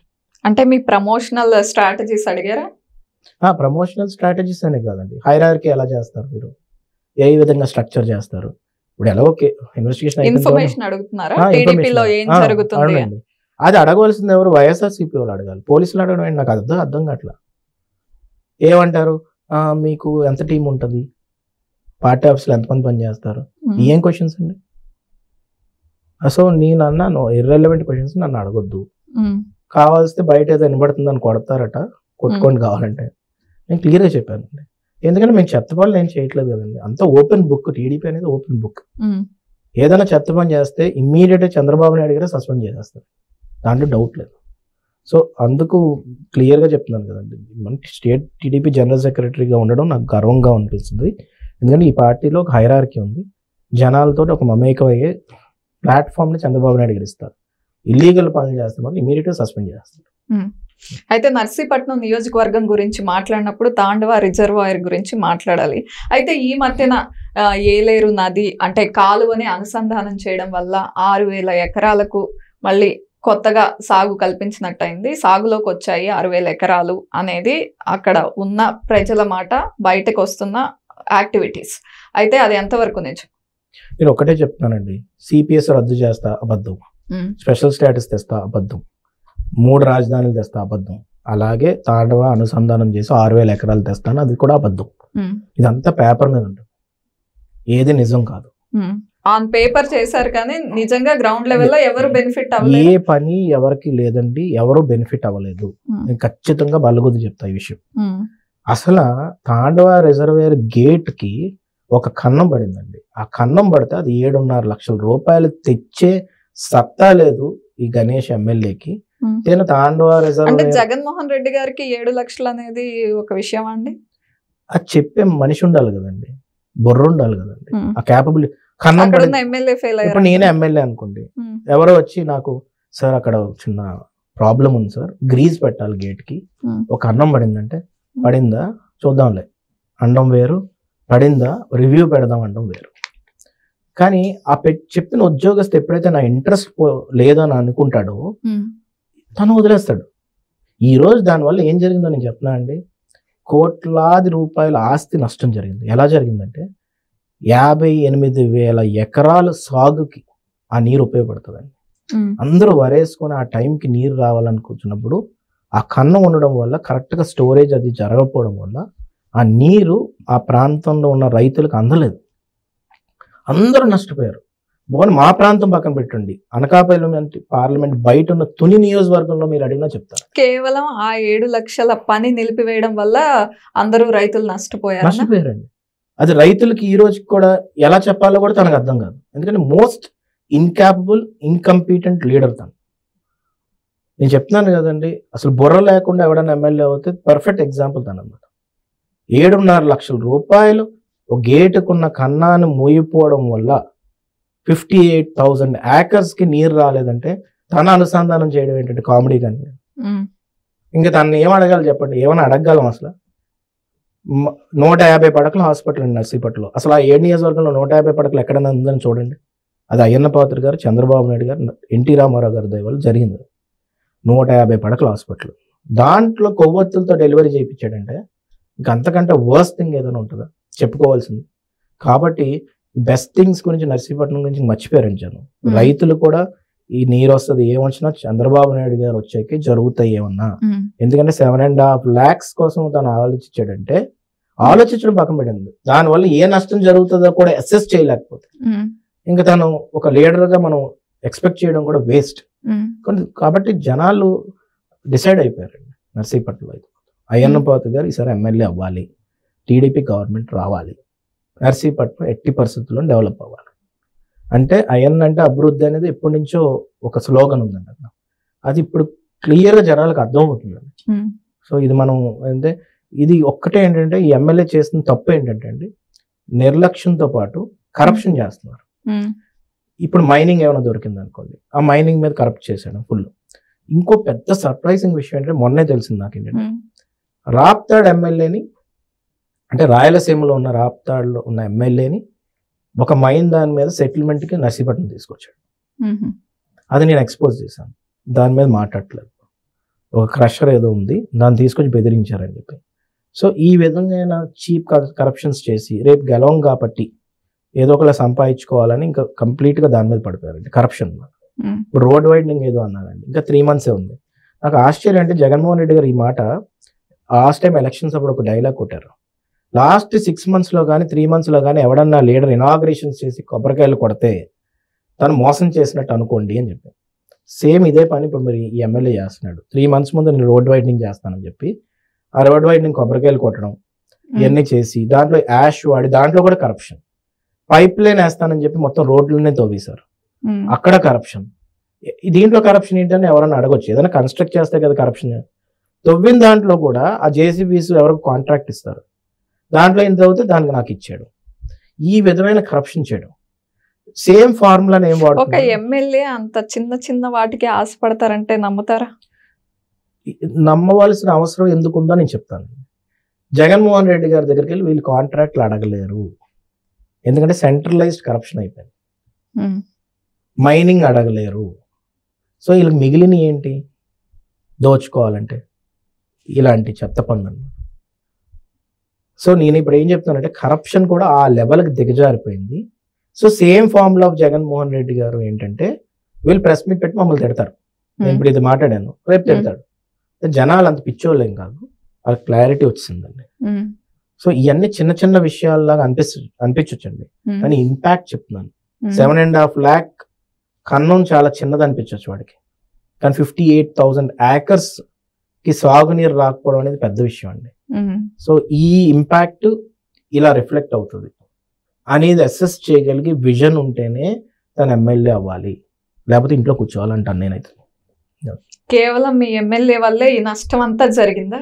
డెఫినెట్గా అండి, డెఫినెట్గా. దీంట్లో ఏముంది, ఇప్పుడు జనరేటర్లో డీజిల్ లేదు, ఆ గర్భిణీ స్త్రీకి ఆ టైంలో డెలివరీ అవ్వట్లేదు. డెలివరీ చేయాలంటే మాకు జనరేటర్లో డీజిల్ కావాలి, కరెంట్ రావాలంటే నువ్వు ఏం చేయాలంటే ముందే కూర్చొని వారం ముందు రివ్యూ చేయాలి. ఏమో డెలివరీ పేషెంట్స్ వస్తే ఏం జరుగుతుంది, ఏం జరగకపోతుంది అని సూపరింటెండెంట్తో కూర్చోవాలి. అది ఎమ్మెల్యే జాబ్ అండి. రైతులకి రేపు టైం వస్తుంది కదా, ఆ టైంకి సాగునీరు ఇవ్వాలి కదా అని తాండవ కమిటీ చైర్మన్తో కూర్చొని రివ్యూ చేయాలండి. What is this job? Nothing more than that. అంతేగాని 5 కార్లు కాన్వే వేసుకోవాలి, నేను కరప్ట్ చేయాలి, క్రషర్లు ఎక్కడున్నాయి, మైనింగ్ ఎక్కడుంది, ఇలాగ ఆలోచించేవాడు ఎమ్మెల్యే కాదు. It's clear. రైట్. అయితే ఏపీ కాశ్మీర్ గా పిలువబడుతోంది. లంబసింగి గురించి ఖచ్చితంగా నర్సీపట్నం నియోజకవర్గం గురించి మాట్లాడినప్పుడు మాట్లాడి తీరాలి. పిక్నిక్ స్పాట్ గా ఉంది, ఎంతో మంది వస్తున్నారు. అంటే దాని అభివృద్ధి ఎంతవరకు జరిగింది, ఇంకా ఏమేం చేయొచ్చు అనుకుంటున్నారు? అదేనండి, ఇప్పుడు ఏంటంటే ఈ పాయింట్కి వస్తే అక్కడ ఉన్న నర్సీపట్నం ఇందాకే చెప్పాను ఏజెన్సీ గేట్వే, అక్కడి నుంచి లంసింగ్ ఉంది, చింతపల్లి ఉంది, పాడేరు ఉంది, వెనక నుంచి భద్రాచలం కూడా వెళ్ళిపోవచ్చు, ఆ వేస్ ఉన్నాయి. అన్ని బ్యూటిఫుల్ ఫారెస్ట్ ఎన్విరాన్మెంట్ ఉంది బాగా. అలాంటి ఈ లంసింగ్ ఏంటంటే జగన్మోహన్ రెడ్డి గారు కానీ ఏ స్పీచెస్లోనే వాడరు. టూరిజం మినిస్టర్ రోజా గారే అనుకుంటాను నాకు తెలిసి, ఆమె ఎక్కడ మాట్లాడదు. ఎప్పుడైనా టూరిజం ఎందుకంత డౌట్ఫుల్ గా చెప్తున్నారు టూరిజం మినిస్టర్ అసలు ఏ రోజా మినిస్టర్? గారే అనుకుంటాను అని ఎందుకు మాట అంటున్నానంటే నాకు నిజంగా ఏ మినిస్టర్ ఏంటో తెలియట్లేదు. యాజ్ ఏ పొలిటీషియన్ గా కూడా అంటే అంత ప్రొజెక్షన్ అంతా జగన్మోహన్ రెడ్డి గారి మీద ఉంది. ఏ మినిస్టర్ ఎవరని నువ్వు జనాల్లోకి వెళ్ళి పబ్లిక్ టాక్ తీసుకోండి, నీకు మాక్సిమం పర్సెంటేజ్ చెప్పలేరు. మా పక్కన తునిలో ఉన్నారు కాబట్టి ఆ R&B మినిస్టర్ అని మాత్రం తెలుసు. ఆయన హెల్త్ మినిస్టర్ రజనీ గారు అనే విషయం జనాలకు ఎంతమంది తెలుసో మీరు టాక్ తీసుకోండి. సో ఆ విధంగా ఉంది వీళ్ళు పనితీరు. జోగి రమేష్ ఇల్లు పగలగొట్టినందుకు మినిస్టర్ ఇచ్చారట అని మాత్రం తెలుసు. ఆయన ఏం పని చేస్తున్నారో ఎవరికి తెలియదు. అంబాటి రాము గారు పైప్ తోటి నీళ్లు గట్టిగా వెళ్తాయి కదండి, అలాగే పోలవరంలోని కంపారిజన్ విత్ గార్డెన్ పైప్ తో చేశాడు ఆయన. అందుకు ఇరిగేషన్ మినిస్టర్ నాకు తెలుసు. But whatever the work they are doing దానికి క్రెడిట్ ఇవ్వడానికి వాళ్ళ మంత్రులు నాకు తెలియట్లేదు. సో ఈ రోజా గారు కూడా టూరిజం మినిస్టర్కి వస్తే అసలు లంసింగ్ ఎప్పుడైనా వచ్చారా? ఈమె అరకు ఎప్పుడైనా అడుగు పెట్టారా? అసలు అది డెవలప్ చేయాలని మాకు ఆలోచన ఉందా? అక్కడ ట్రైబల్స్ అందరూ కూడా ఎంతో గర్వంగా చెప్పుకున్న ప్రాంతం అది. యాపిల్స్ కూడా పండుతున్నాయి, స్ట్రాబెర్రీస్ పండుతున్నాయి. దాన్ని హబ్ కింద తయారు చేసి దాన్ని ఎందుకు ప్రమోట్ చేయకూడదు? ఎందుకు బెంగళూరు నుంచి హైదరాబాద్ 5-star హోటల్స్ తీసుకొచ్చుకుంటున్నారు కదా, లెట్యూస్ కానీ, క్యాప్సికమ్ కానీ, స్ట్రాబెర్రీస్ కానీ, ఎందుకు లంసింగ్ నుంచి 5-star హోటల్స్కి ఇవ్వకూడదు? అక్కడ రైతులు ఎందుకు ఎంకరేజ్ చేయకూడదు? అసలు ఎప్పుడైనా ఒక రివ్యూ జరిగింది అది చెప్పండి. సో లేదు. నేను లంసింగ్ గురించి నేను ఒకటే చెప్తున్నాను, దాన్ని ఇంకా ప్రొజెక్ట్ చేయాలి. అరకు కాఫీని ప్రైమ్ మినిస్టర్ తాగమని చంద్రబాబు నాయుడు గారు ఎందుకు రిక్వెస్ట్ చేయాలండి? జర్మనీ ఎక్కడికి వెళ్ళినా కానీ, ఎక్కడ బిజినెస్ హబ్ సెంటర్స్ ఉన్నా కానీ అక్కడ బస్ స్టాప్స్ మీద కూడా యాడ్ చేసి అరకు కాఫీ తాగండి అని చెప్పేవారు. ఎందుకంటే he wanted to promote that. అలాగే లంసింగ్ కూడా ఒక కాశ్మీర్, అది little Kashmir in Andhra Pradesh. Temperature తగ్గుతుంది, చాలా మంది జనం వస్తున్నారు. కానీ అక్కడ ఉన్న పరిస్థితులు అయితే మాత్రం ఇంకా పెంచవలసిన అవసరం ఉంది. రిసార్ట్స్ కడతానని టీడీపీ గవర్నమెంట్లో స్టార్ట్ చేశారు. టీడీపీ స్టార్ట్ చేసిందా ఆపేయండి. సో ఆ రిసార్ట్స్ కట్టలేదు ఇప్పుడు సరిగ్గా, దానికి ఫెసిలిటీస్ లేవు, ఏమీ లేవు. సో నేనేమంటానంటే అదొక ఫైనాన్షియల్ హబ్ కింద, టూరిజం హబ్ కింద తయారు చేయొచ్చు. అక్కడ ఉన్న లేక్స్ ని కూడా ఐడెంటిఫై చేసి ఏమైనా బోటింగ్ పెట్టొచ్చు, ఊటీలా తయారు చేసి దాంట్లో ఉన్న నుంచి ఇన్కమ్ ఎలా జనరేట్ చేయాలంటే ఈ స్ట్రాబెర్రీస్ కానీ, లెట్యూస్ కానీ, లేకపోతే క్యాప్సికమ్ కానీ ఏదైనా పండిస్తుంటే అవన్నీ కూడా 5-star హోటల్స్ తో MOU చేసుకొని ముందుకు తీసుకెళ్ళొచ్చు. అది ఎవరు కూడా ఇనిషియేట్ చేయట్లేదండి. డెఫినెట్ గా 3 months లో గవర్నమెంట్ వస్తుంది టీడీపీ. అది ఇనిషియేట్ చేయడం బాధ్యత మాదన్నమాట. రైట్, కాన్ఫిడెంట్ గా ఉన్నారు. చాలా కాన్ఫిడెంట్, అంటే డౌట్ లేదు. రైట్. అయితే అయ్యన్న పాత్రుడు గారు అనగానే ఒక మాస్ లీడర్ అనే ఇమేజ్ ఆయనకుంది. ఈ మధ్యన అన్ని పార్టీల్లో వినిపిస్తున్న మాట, ఖచ్చితంగా ఒకరికే ఇస్తాం, ఒక ఫ్యామిలీ నుండి టికెట్, ఇద్దరికి ఇవ్వడం కుదరదు అని. తెలంగాణలో కూడా కొందరి విషయాల్లో చూసాం. మైనంపల్లి హనుమంతరావు గారు వాళ్ళ కొడుకు విషయంలో ఆయన కొంచెం అసంతృప్తిగా ఉండి బయటకు వెళ్ళిపోయారు. ఆయన 2 టికెట్లు ఖచ్చితంగా కావాలి, మేము గెలుస్తాం అని బల్లగుద్ది చెప్పారు. సో మీ విషయానికి వచ్చేసరికి మళ్ళీ అదే ఫార్ములా కనుక టీడీపీలో అంటే ఒక్కరికే ఇవ్వగలం అంటే ఏంటి? నేను ఇందాక ఒక వర్డ్ వాడానండి, డైనాసిటీ ఇస్ నాస్టీ అని. ఆ అభిప్రాయం నాకు ఎప్పటికీ ఉంటుంది. ఒకళ్ళ బిడ్డగా పుట్టి కంటే వాళ్ళ సెల్ఫ్ ఐడెంటిటీ ఉండాలి. దానికి నేను ఏంటంటే కష్టపడ్డాను, చాలా కష్టపడ్డాను. కష్టపడిన విషయం కూడా ప్రతి ఒక్కరికి పార్టీలో తెలుసు. సో దాని మీద నా ఐడియాలజీ ఇది. రేపు మీ విజన్ తీసుకెళ్ళడానికి నాకు శక్తి ఉంది, ఆ స్ట్రెంగ్త్ ఉంది. ఒక ఫ్యామిలీగా నన్ను చూడద్దు, నన్ను ఇండివిజువల్గా భావించండి. పార్టీకి నేను కాంట్రిబ్యూట్ చేస్తాను, సొసైటీకి నేను కాంట్రిబ్యూట్ చేస్తానని క్లియర్గా నేను చెప్పడం జరిగిందండి. అందుకే డెసిషన్ నేను వాళ్ళకి వదిలేశాను. మీరు ఫ్యామిలీకి ఒక టికెట్ ఇవన్నీ కూడా నేను దాని గురించి ఆలోచించట్లేదండి. నేను నాకు సత్తా ఉంది, నేను కష్టపడ్డాను, నాకు ఛాన్స్ ఉంటే ఇవ్వండి అని మాత్రమే అడుగుతున్నానండి. I'm requesting them, this is what my strength sir. మీరు స్వాట్ అనాలిసిస్ చేసుకోండి, ఏమైనా చేసుకోండి, సర్వే చేసుకోండి, ఏదైనా చేసుకోండి. దానికి నేను కరెక్ట్ అనుకుంటే, యాప్ట్ అనుకుంటే, దానికి నేను క్యాపబుల్ అనుకుంటే డెఫినెట్గా నాకు ఇవ్వండి అని నేను అడుగుతున్నాను తప్ప నేను ఇన్సిస్ట్ చేయడానికి నేనేమన్నాను. స్టేట్ జనరల్ సెక్రటరీగా నాకు అడిగే హక్కు ఉంది, అక్కడ ప్రాంతంలో అందరికీ తెలిసిన వాడిగా హక్కు ఉంది, కష్టపడ్డాను కాబట్టి అడిగే హక్కు ఉంది. అడిగిన తర్వాత డెఫినెట్గా వాళ్ళు ఏం అభిప్రాయం చెప్తారనేది మనం వెయిట్ చేయాలి. జనాల్లో అయితే మాత్రం చాలా మందికి నేను అవుతే బాగుంటుంది అనే దాని మీద వాళ్ళు అనుకుంటున్నారనే సర్వేకి అయితే నాకుంది, కాబట్టి నేను దాని మీద ట్రై చేస్తున్నాను.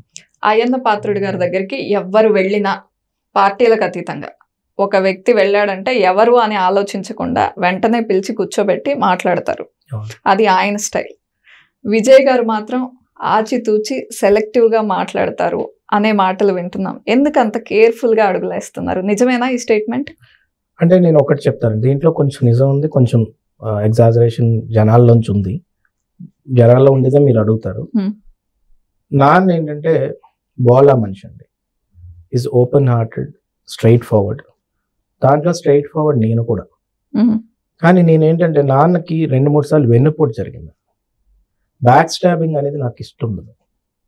బ్యాక్ స్టాబింగ్ జరుగుతుందండి, పాలిటిక్స్లో ఉంటుంది, మహాభారతం దగ్గర నుంచి ఉంది, ప్రతి దగ్గర ఉంటుంది. కానీ మా ఫ్యామిలీలోనే బ్యాక్ స్టాబింగ్ జరిగింది. మా సొంత బాబాయ్ మాతో ఉండి ఎలక్షన్స్ టైంలో సన్యాసి పాత్రుడు గారి గురించి మాట్లాడుతున్నారు. అవునండి, నాన్నతో ఉన్నారు, టీడీపీలో ఉన్నానని చెప్పారు. అన్నీ జరిగిన తర్వాత ఎలక్షన్స్ అయిపోయిన తర్వాత వైసీపీకి వెళ్ళిపోయారు.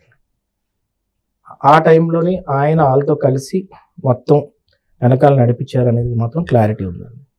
నేనేమన్నానంటే ఫ్యామిలీ కాబట్టి నేను సున్నితంగా మాట్లాడాలి, సెన్సిటివ్ విషయం కాబట్టి. నేనేమన్నానంటే నీకు అప్పుడే అభిప్రాయం ఉండుంటే మీరు ముందే వెళ్ళిపోవాలి, కానీ వాళ్ళకి హెల్ప్ చేసి వెళ్ళడం మాత్రం కరెక్ట్ కాదు అని అంటానండి. నేను ప్రతి విషయంలో నేను బిజినెస్ చేస్తాను, రెన్యూబుల్ ఎనర్జీ మీద పనిచేశాను. నేను ప్రతి దగ్గర కూడా నేను ఒక మనిషిని అసెస్ చేసుకోవాల్సిన అవసరం ఎందుకంటే రేపు ఉదయం మనం ఫ్రెండ్షిప్ చేసినప్పుడు ఒక్కసారి ఫ్రెండ్షిప్ చేసాం అనుకోండి, ఒకసారి ఒక మనిషిని నమ్మాం అనుకోండి, ఆ మనిషిని నమ్ముతూనే ఉండాలి ఇంకా జీవితంలో. నా కాన్సెప్ట్ అది, ప్రాణం ఇచ్చేవాళ్ళంటాను నేనైతే. అలాంటి సెలెక్ట్ చేసుకున్నప్పుడు మనం జాగ్రత్తగా సెలెక్ట్ చేసుకోవాలి. నాన్న కొన్ని విషయాల్లో ఏంటంటే వెల్కమ్ ప్రతి ఒక్కరిని చేస్తారు, కానీ తన జీవితానికి తనకి ఎఫెక్ట్ అవుతుంది. తను అబౌవ్ ద ఇమేజ్ కాబట్టి, his political career had been very successful కాబట్టి, ఫినామినల్ క్యారెక్టర్ ఉంది కాబట్టి ఆయన్ని ఎవరు అడ్డేయలేరండి. కానీ నేను ఇంకా స్టార్టింగ్ స్టేజ్లో ఉన్నాను. ఆయనకి ఎన్టీ రామారావు గారు, చంద్రబాబు నాయుడు గారు అంత పెద్ద వ్యక్తులు వెనక నిలబడ్డారు. ఆయన అదృష్టం ఎన్టీ రామారావు గారు రెజ్యూమ్లోనే ఆయన 25 years రావడం. కరెక్ట్ గా ఎన్టీ రామారావు గారు పార్టీ పెట్టినప్పుడు ఇంక 25 years, ఆయన ఎమ్మెల్యే అవడం, 26 years మినిస్టర్ అయిపోవడం. అవి ఎక్కడ జరుగుతాయండి ఆ మిరాకిల్స్? ఓన్లీ ఒక లీడర్ నించున్నప్పుడు జరుగుతాయి. చంద్రబాబు నాయుడు గారు కూడా అంతే, ఎప్పుడు గవర్నమెంట్ వచ్చిన మినిస్టర్ ఇచ్చి ఎంకరేజ్ చేశారు. నేను ఇందాకే చెప్పా కేబీఆర్ పార్క్ విషయంలో కూడా. సో ఈ విషయాలన్నీ కూడా ఆయన నిలబడ్డారు కాబట్టి. నా విషయంలో ఏంటంటే నేను కొంచెం జాగ్రత్తగా ఉండకపోతే అదే వెన్నుపోటు మనకు రిపీట్ అవుతుంది. అప్పుడు జనాలు ఏమంటారంటే ఒక్కసారి మోసపోతే పర్లేదండి, 2-3 times మోసపోయాం అనుకోండి, వీడే మోసపోతున్నప్పుడు మాకేం చేస్తాడరా అనుకుంటారు. సో కంపల్సరీగా మనం కొంచెం ఆచితూచి వెళ్ళాలని నా విషయంలో అయితే నాకు క్లారిటీ ఉంది. రైట్. పవన్ కళ్యాణ్ గారి మద్దతుతో జనసేన వచ్చి మీ పార్టీతో కలవడంతో టీడీపీ ఎనర్జీ డబుల్ అయిందా? త్రిబుల్ అయిందండి, డబుల్గా త్రిబుల్ అయింది. నేను ఎందుకు చెప్తానంటే ఈ మాట, ఒక వ్యక్తి కష్టంలో ఉన్నప్పుడు అలా రావడం అనేది చాలా తక్కువ మంది చేస్తారండి. నేను పవన్ కళ్యాణ్ గారిని వ్యక్తిగతంగా కూడా అభిమానిస్తాను.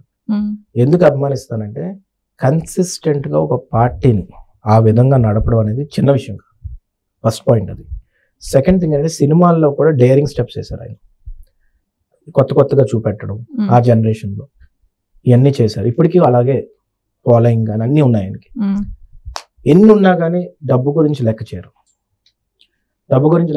డైరెక్ట్ చంద్రబాబు నాయుడు అరెస్ట్ అయిన నైట్ మేమందరం సిఐడి ఆఫీస్ దగ్గర ఉంటే నేను ఎంత సర్ప్రైజ్ అయిపోయానంటే, నాకు ఒకరికి వచ్చి పవన్ కళ్యాణ్ గారు వస్తున్నారట, నేను షాక్ అయిపోయాను.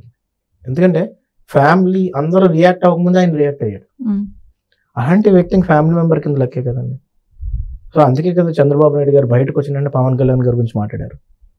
సో ఆయనకి ఏ స్వార్థం లేదండి, నేను ఓపెన్గా చెప్తున్నాను, ఇది స్టేట్మెంట్ రికార్డెడ్. ఇది ఆయనకి ఏ స్వార్థం లేదు పవన్ కళ్యాణ్ గారికి. ఎందుకంటే జైలు నుంచి లోపలికి వెళ్ళి ములాఖాత్ అయిన తర్వాత బయటకు వచ్చిన తర్వాత అలయన్స్ అనౌన్స్ చేయక అవసరం లేదు, కావాలి తర్వాత చేసుకోవచ్చు.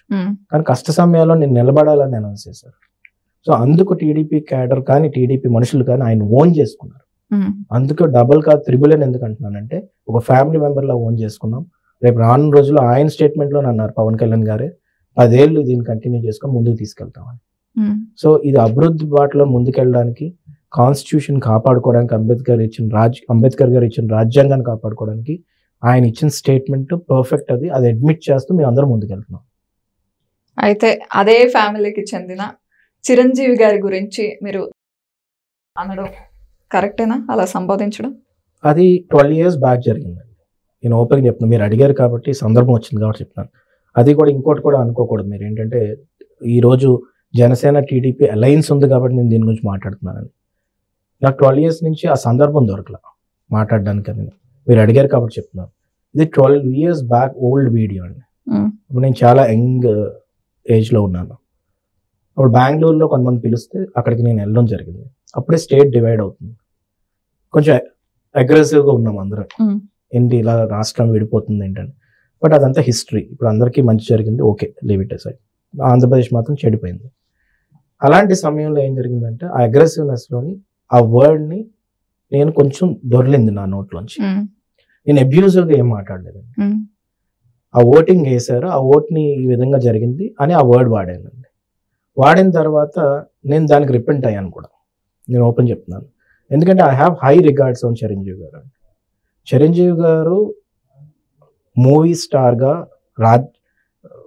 ఈ ఫిలిం ఫెటర్నిటీలోని ఒక ఇన్స్పిరేషనల్గా తీసుకోవాల్సిన వ్యక్తి. ఎవరన్నా కొత్త హీరో అవుతే ఆయన ఇన్స్పిరేషన్ తీసుకుని, ఎందుకంటే గ్రౌండ్ లెవెల్ నుంచి కష్టపడి వచ్చారు ఆయన. సో కంపల్సరీగా ఆయన హై రిగార్డ్స్ ఉంది. ఇండియాలోనే అమితాబ్ బచ్చన్ దాటి రెవెన్యూషన్ తీసుకున్న 90sలో ఏకైక స్టార్ ఆయన. అలాంటి వ్యక్తిని ఇన్స్పిరేషన్గా తీసుకోవాల్సిన అవసరం ఉంది. కానీ రాజకీయ పరంగా ఆ రోజు ఉన్న పరిస్థితుల్లో నేను చిన్న వయసులో ఉంది, రాష్ట్రం విడిపోతున్న అగ్రెసివ్నెస్లో నేను ఆ వర్డ్ వాడాను. దానికి వాళ్ళ ఫ్యాన్స్ అందరూ కూడా మనోభావాలు దెబ్బతిన్నాయని చెప్పి చాలా మంది నాకు ఫోన్స్ కూడా చేయడం జరిగింది. ఫోన్ చేసినప్పుడు నా పర్సనల్ వ్యక్తులు చేశారు అని చేసినప్పుడు వాళ్ళకి చెప్పాను, నేను ఏదైనా తప్పు జరిగి ఉంటే ఏమనుకోదు. ఎందుకంటే ఆయన ఎదురుపడి ఎవరైనా అడిగారా అభిమానులు, ఏంటి సార్ ఏరియాలో ఒక ఫ్యాన్స్ ప్రెసిడెంట్ ఉన్నారండి, ఆయన వచ్చి అడిగారు నన్ను. ఏమన్నా అడిగారంటే ఆయన కూడా నేను చాలా అప్రిషియేట్ చేయాలి ఆ విషయంలో. ఎంత సెటిల్డ్గా కంపోజ్డ్గా అడిగారంటే ఆయన, మీ ఫ్యామిలీ గురించి మాకు బాగా తెలుసు సార్, మీరంటే మాకు అభిమానం సార్, మీ నాన్నగారు ఎంతో మంచి పనులు చేశారు మా ఫ్యామిలీకి కూడా, కానీ ఈ మాట ఎందుకు అన్నారు సార్ అలాగ అడిగారు. అగ్రెసివ్గా అడగలేదు ఆయన. నాకు అప్పుడు అనిపించింది ఏంటంటే వాళ్ళ ఫ్యాన్స్ కూడా ఎంత డిసిప్లైన్డ్గా నీట్గా ఉన్నారు కాబట్టి అలా అడిగారు. అడిగిన వెంటనే నేను అప్పుడు అన్నాను అనమాట, నీకేమన్నా బాధ అనిపిస్తే మాత్రం నేను డెఫినెట్గా ఐ టేక్ ఇట్ బ్యాక్ అమ్మా అని చెప్పి నేను ఆయనకి చెప్పాను అనమాట. సో ఇక్కడ ఒక లీడర్గా ఉన్నప్పుడు అండి మనకు హక్కు లేదండి. ఎంతోమంది బాధపడుతున్నారు అనుకోండి, ఏమో చేసి ఉండొచ్చు అని మనం భావించి మనం వెళ్ళాలి, కానీ నేను ఈగోకి తీసుకోకూడదు. చిరంజీవి గారు ఫిలిం ఇండస్ట్రీలో ఎవరు ఎంట్రీ అయినా కానీ ఆయన ఇన్స్పిరేషనల్ క్యారెక్టర్. మన తెలుగు సినిమాని కూడా ఇమేజ్ ప్రొపల్ అవ్వడానికి చాలా ఉపయోగపడ్డారు. అలాగా నేను ఏంటంటే ఇదేదో జనసేన అలయన్స్ లో ఉంది కాబట్టి ఈ మాటలు చెప్పట్లేదు, ఒక సందర్భం వచ్చింది కాబట్టి నేను చెప్తున్నాను. రాజకీయ పరంగా అయితే మాత్రం పవన్ కళ్యాణ్ గారు హీస్ అన్ ఇన్స్పిరేషన్ అండి, there is no doubt at all. Cinema పరంగా కూడా నేను పర్సనల్గా అభిమానించేవాడిని. సో అది ఉంది. సో కాబట్టి నేను మీ క్వశ్చన్ అడిగారు కాబట్టి I want to just clarify about it అండి. సో క్లారిఫికేషన్ వచ్చింది అనుకుంటున్నాను. ఎందుకంటే ఇప్పటికీ కూడా చాలా మంది నాతో అంటారండి, నేను ఒకటే అన్నాను, రోజా గారు కానీ వీళ్ళందరూ కూడా చాలా దారుణంగా విమర్శించారు. వాళ్ళు వాడిన అబ్యూజివ్ లాంగ్వేజ్ అయితే నేను కూడా వినలేను. సో ఆ రోజు ఉన్న పరిస్థితుల్లో నా చిన్న వయసులో ఎప్పుడైనా ఏమవుతుందంటే ఎక్కువగా విమర్శించే వాళ్ళు, ఎక్కువగా అసభ్య పదజాలం వాడే వాళ్ళు ఎవరైనా పొలిటీషియన్స్ ఉంటే వాళ్ళు మాట్లాడే మాటలను ఎక్కువగా కన్సిడర్ చేసుకోరు. ఒక మర్యాదగా బిహేవ్ చేసే వాళ్ళు లేకపోతే కొంచెం కన్స్ట్రక్టివ్ గా వెళ్లే వాళ్ళనో చూస్తూ ఉంటారు. ఏంటి ఈయన ఇలా మాట్లాడారా అనేది ఆశ్చర్యకరమైన విషయం. దీంట్లో ఒక స్ట్రాటజీ ఉందండి. ఏంటంటే అది 2012లోని నేను ఈ మాటలు మాట్లాడాను, 2011 ఎండింగ్ లో. అంటే ఎంత ఓల్డ్ వీడియో చూడండి. 2015కి వచ్చింది ఆ వీడియో. అంటే 4 years తర్వాత. 4 years తర్వాత ఎవరు తీసుకొస్తారండి? నేను అబ్జర్వ్ చేస్తే వైఎస్ఆర్సీపీ వాళ్ళు 200 మందిని ట్యాగ్ చేసి ఆ వీడియోని పెట్టారు. ఈ రోజుకి ఏం చేస్తారో తెలుసా అండి, వైఎస్ఆర్సీపీ వాళ్ళు జనసేన హ్యాండిల్స్ ఉంటాయి, వాళ్ళే గొడవ పెడతారు ఇద్దరు మధ్యలో. ఇది ఒక వర్స్ట్ స్టూప్ డౌన్ స్ట్రాటజీ అనమాట. ఇది ఎందుకు చేస్తారో తెలియదు. సో మీ వాళ్ళు ఎవరైనా మాట్లాడి మళ్ళీ దాని గురించి రియాక్ట్ అవ్వరు. సో ఇక్కడ చిరంజీవి గారికి, పవన్ కళ్యాణ్ గారికి, వాళ్ళ ఫ్యామిలీ మెంబర్స్కి అందరికి ఒక క్లారిఫికేషన్ ఉందండి. ఇదంతా ఏంటంటే ఈ ఫ్యాన్స్ మధ్యలోని, టీడీపీ మధ్యలోని గొడవ పెట్టడానికి అని చెప్పి ఈ ఫేక్ హ్యాండిల్ సృష్టించి ఇలాంటి పనులు చేస్తారు. ఇందాక భారతీ పేద అదే జరిగింది, విజయం గారి మీద ఫేక్ లెటర్ అదే జరిగింది, ఆ తర్వాత ఇది అదే జరిగింది. సో ఈ విధంగా చేస్తారండి. ఆ వ్యక్తి కూడా ఎవరో నాకు తెలుసు, నేను పేరు చెప్పదలుచుకోలేదు, కానీ ఆ వ్యక్తి కూడా ఎవరు చేశారో నాకు తెలుసు వైఎస్ఆర్సీపీ నుంచి. కానీ ఈ రోజు వాళ్ళ డిజిటల్ వింగ్ చూసుకునే వాళ్ళే చేస్తున్నారు. డిజిటల్ వింగ్ లో మెయిన్ పాత్ర వహించిన వాళ్ళే చేశారండి. దాన్ని నేను కంప్లైంట్ కూడా ఇస్తానండి. ఎందుకంటే ఇది ఎంతో మంది మనోభావాలు దెబ్బతీసే విధంగా తీసుకెళ్ళి కావాలని ఇలా చేసి ఇన్స్టిగేట్ చేసి పార్టీల మధ్యలో గొడవలు పెట్టి, ఇది నష్టం. వాళ్ళు ఏమనుకుంటున్నారంటే ఏదో వదిలేసాను కదా అయిపోయింది కదా, నష్టం జనాలకండి. ఇది చాలా మందికి ప్రాబ్లం అవుతుంది. కాబట్టి ఇక్కడ ఎవరు సైడ్స్ తీసుకోవడానికి మేము లేవండి. అందరు ఐడియాలజీని రెస్పెక్ట్ ఇస్తూ, అలాగే చిరంజీవి గారు ఒక ఇన్స్పిరేషనల్ క్యారెక్టర్ కాబట్టి ఆయనకి రెస్పెక్ట్ ఇస్తూ ముందుకెళ్ళాం. అలాగే ఇప్పుడు పవన్ కళ్యాణ్ గారికి కూడా అదే విధంగా కలిసి ముందుకెళ్తున్నాం. రైట్. మీరు చంద్రబాబు నాయుడు గారి నాయకత్వం చూశారు, ఇప్పుడు లోకేష్ గారి నాయకత్వం చూస్తున్నారు. ఎంతో మంది యంగ్ లీడర్స్ ఆయనతో యువగళంలో తిరిగారు. సో ఇద్దరికి డిఫరెన్స్ ఏముంది అంటే ఏం చెప్తారు? దీంట్లో ఏంటంటే చంద్రబాబు నాయుడు గారితో పాదయాత్ర నేను నడిచాను. నాకు అదృష్టం కలిగింది. ఎందుకు అదృష్టం అని నేను అంటున్నానంటే, నడిచినప్పుడు పక్కన చాలా టైం దొరుకుతుంది మాట్లాడడానికి. వాళ్ళ జనాలతో మాట్లాడిన తర్వాత మధ్యలో ఒక 2 minutes మళ్ళీ గ్యాప్ వస్తుంది, మళ్ళీ మాట్లాడడానికి. ఇక్కడ మేమేం ఆలోచిస్తామంటే is a kind of walking encyclopedia. దాంట్లో ఎవ్వరు రూల్ అవుట్ చేయడానికి లేదు. ఆయన నాతో మాట్లాడి 2-3 minutes అయినా కూడా నేను నోట్ చేసుకోవాలి నా మైండ్లో. ఎందుకంటే ఏదో ఒక అనాలిసిస్ చెప్తారు ఆయన. ఆ ఇన్సైట్ తీసుకొని నాకు అది అనుభవం, ఎంత అనుభవం అంటే అండి, దాని తర్వాత నేను ఎవరితోనో మాట్లాడినప్పుడు దీని తర్వాత ఏం జరుగుతుందంటో అనే స్థితిలో నా మైండ్ సెట్ స్టార్ట్ అయింది. అంటే విజన్తో ఆలోచించడం, చిన్న చిన్న దాని గురించి కూడా, వాటిలో ఏం సమస్య వచ్చినా కూడా దీని తర్వాత పరిణామాలు ఎలా ఉంటాయి, ఇలా ఆలోచించాం అనమాట. సో ఆయనతో నడవడం ఒక ఎత్తు, అదొక పక్కన పెట్టుకుంటే, ఈయనతోటి నారా లోకేష్ గారితో ఆల్మోస్ట్ నేను కన్సిస్టెంట్గా కొన్ని కిలోమీటర్స్ నడిచినా కానీ 12 kilometers మాత్రం కంటిన్యూస్గా నడిచాను. Sorry 12 days, not 12 kilometers, 12 days నడిచాను. ఆ 12 days కూడా ఆల్మోస్ట్ 150-160 kilometers దాకా వచ్చింది. ఆ 160 kilometersలో కూడా ఆయన ఇన్సైట్ నాతో పంచుకోవడం, జనాలతో మాట్లాడినండి ఇమీడియట్గా. నేను అబ్జర్వ్ చేసింది ఏంటంటే స్పాంటేనియస్ రియాక్షన్ అన్నమాట. చంద్రబాబు నాయుడు గారు ఏంటంటే ఒక 2-3 minutes ఆలోచించుకొని ఆ మీటింగ్స్కి వెళ్ళడం, ఆ మీటింగ్ పెట్టడం అన్నీ చేస్తాను. ఈయన దగ్గర నేను అబ్జర్వ్ చేసింది గుడ్ క్వాలిటీ ఏంటంటే ఫస్ట్ ఇంటిగ్రిటీ అండి. ఎందుకు ఇంటిగ్రిటీ అంటున్నానంటే, ఒక మాట నేను నోట్లోంచి ఇలా ఇచ్చిన వెంటనే అది వెంటనే ఆయన రాసుకొని ఆ డేటా సేవ్ చేసుకోవడం. ఆ నైట్కి మార్నింగ్ నుంచి ఎండ్ ఆఫ్ ది డే వరకు ఏ అయితే మాటలు ఆయన ప్రజలతో మాట్లాడారో, ఆ మాటలు ఏమైతే ప్రామిస్ చేశారో అవన్నీ కూడా రికార్డెడ్ ఉంటాయి. అది ఆయన ఎండోర్స్ చేసుకుంటాడు. నేను అది చూసి షాక్ ఎక్కడయ్యానంటే, నేను వెళ్తాను నియోజకవర్గంలో, మేము ఒక 10 చెప్తే దాంట్లో 8 అవుతాయండి. నేను అవి గుర్తుపెట్టుకొని రాసుకోవడం అనేది జరగలే. మామూలుగా మేము మాట్లాడింది ఏంటంటే వీడియో రికార్డ్ చేసుకుంటాం కానీ చూసుకుంటాం, కానీ అది ఎండోర్స్ చేసుకొని ఒక ఫైల్ చేస్తున్నారు ఆయన. అంటే నేను పాదయాత్రలో ఊరికే మాట్లాడలేదు, ఇది జగన్ లాగా అబద్ధాలు అవ్వకూడదు. అందుకే కదండి 3132 kilometers నడిచి 226 రోజులు, 2100 villages, 97 నియోజకవర్గాలు, ఇంత నడిచి కమిట్మెంట్తో, ఒక ఇంటిగ్రిటీతో, ఒక డిసిప్లైన్గా, మోడెస్టీతో ఈ విధంగా వెళ్తూ, ప్లస్ అక్కడ ఉన్న లోకల్ సమస్యలు ఎత్తుతూ. చంద్రబాబు నాయుడు గారు ఉన్నప్పుడు అక్కడ లోకల్ సమస్యలు మాట స్టేట్ మొత్తం మాట్లాడేవారు. ఈయన అక్కడ లోకల్ సమస్యల్ని మైక్రో లెవెల్లో వెళ్ళిపోయి అక్కడ సమస్యల్ని సెల్ఫీ ఛాలెంజ్ గా చూపెట్టడం. ఆ సెల్ఫీ ఛాలెంజ్ రికార్డ్ కదండి, ఇంకా అది ఎవరు ఏం చేయలేరు. ఒక హ్యాష్ ట్యాగ్ కొడితే మళ్ళీ 2-3 years తర్వాత కూడా ఈయన సెల్ఫీ ఛాలెంజ్ లో ఏమేమి మాటలు ఇచ్చారో, ఎక్కడెక్కడ ఫొటోస్ తీసుకున్నారో క్లియర్ కనబడుతుంది కదా. కొన్ని వర్డ్స్ ఇచ్చినప్పుడు కూడా ఇది అవుతుందా లేదా అని మళ్ళీ ఎక్స్పీరియన్స్ పీపుల్ని అడగడం. మళ్ళీ ఇంకోటి ఏంటంటే అండి, ఒక మంచి క్వాలిటీ ఆయనలో చూసింది ఏంటంటే, ఆయన 80% తెలుసు, 20% తెలియకపోతే ఒక లేమెన్ అన్నా కూడా ఇది ఏంటి నాన్న అని అడిగారు. ఇది ఏంటి నాన్న, నాకు తెలియదు, నాకు ఎక్స్ప్లెయిన్ చేస్తావా అని అడిగారు. The leader should be a listener అండి. అది లోకేష్ అని మాత్రం క్లారిటీగా నేను చెప్పగలను. ఎందుకు నాకు తెలియదు. ఇప్పుడు ఒకటండి, నేను పెద్ద లీడర్, నేను పొలిటికల్ మేనేజ్మెంట్ చదివాను, పొలిటికల్ అడ్మినిస్ట్రేషన్ కూడా చేశాను. అక్కడ నేను ఒక పెద్ద లీడర్లో మధ్యప్రదేశ్ దగ్గర ఒక పెద్ద లీడర్ని కలవడం జరిగింది, కాంగ్రెస్ నుంచి. కలిసినప్పుడు ఆయన ఒక మాట చెప్పాడు, ఎన్నిసార్లు అయితే నువ్వు ఎస్ అని చెప్తావో పాలిటిక్స్ లో, అన్నిసార్లు నువ్వు నో అని చెప్తేనే అది లీడర్షిప్ అవుతుంది. అంటే నీకు నో అని చెప్పడం కూడా రావాలండి. చాలా మంది ఏం చేస్తారంటే అక్కడికక్కడ మాయ చేయడానికి, మభ్య పెట్టడానికి, ఆ వచ్చిన కష్టం చేయలేనని తెలిసి కూడా నేను చేయలేనమ్మా అని చెప్పకుండా అయిపోతుందిలే అంటారు.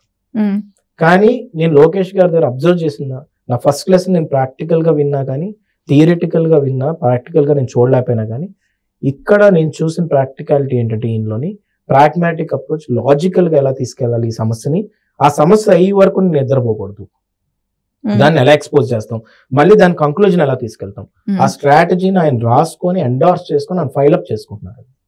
అది నేను చూసి చాలా నేర్చుకున్నాను ఆయన దగ్గర. అలాగే నారా చంద్రబాబు నాయుడు గారి దగ్గర ఆ విజన్ ఎలా తీసుకెళ్ళాలి చిన్న విషయానికి కూడా అది నేర్చుకున్నాను.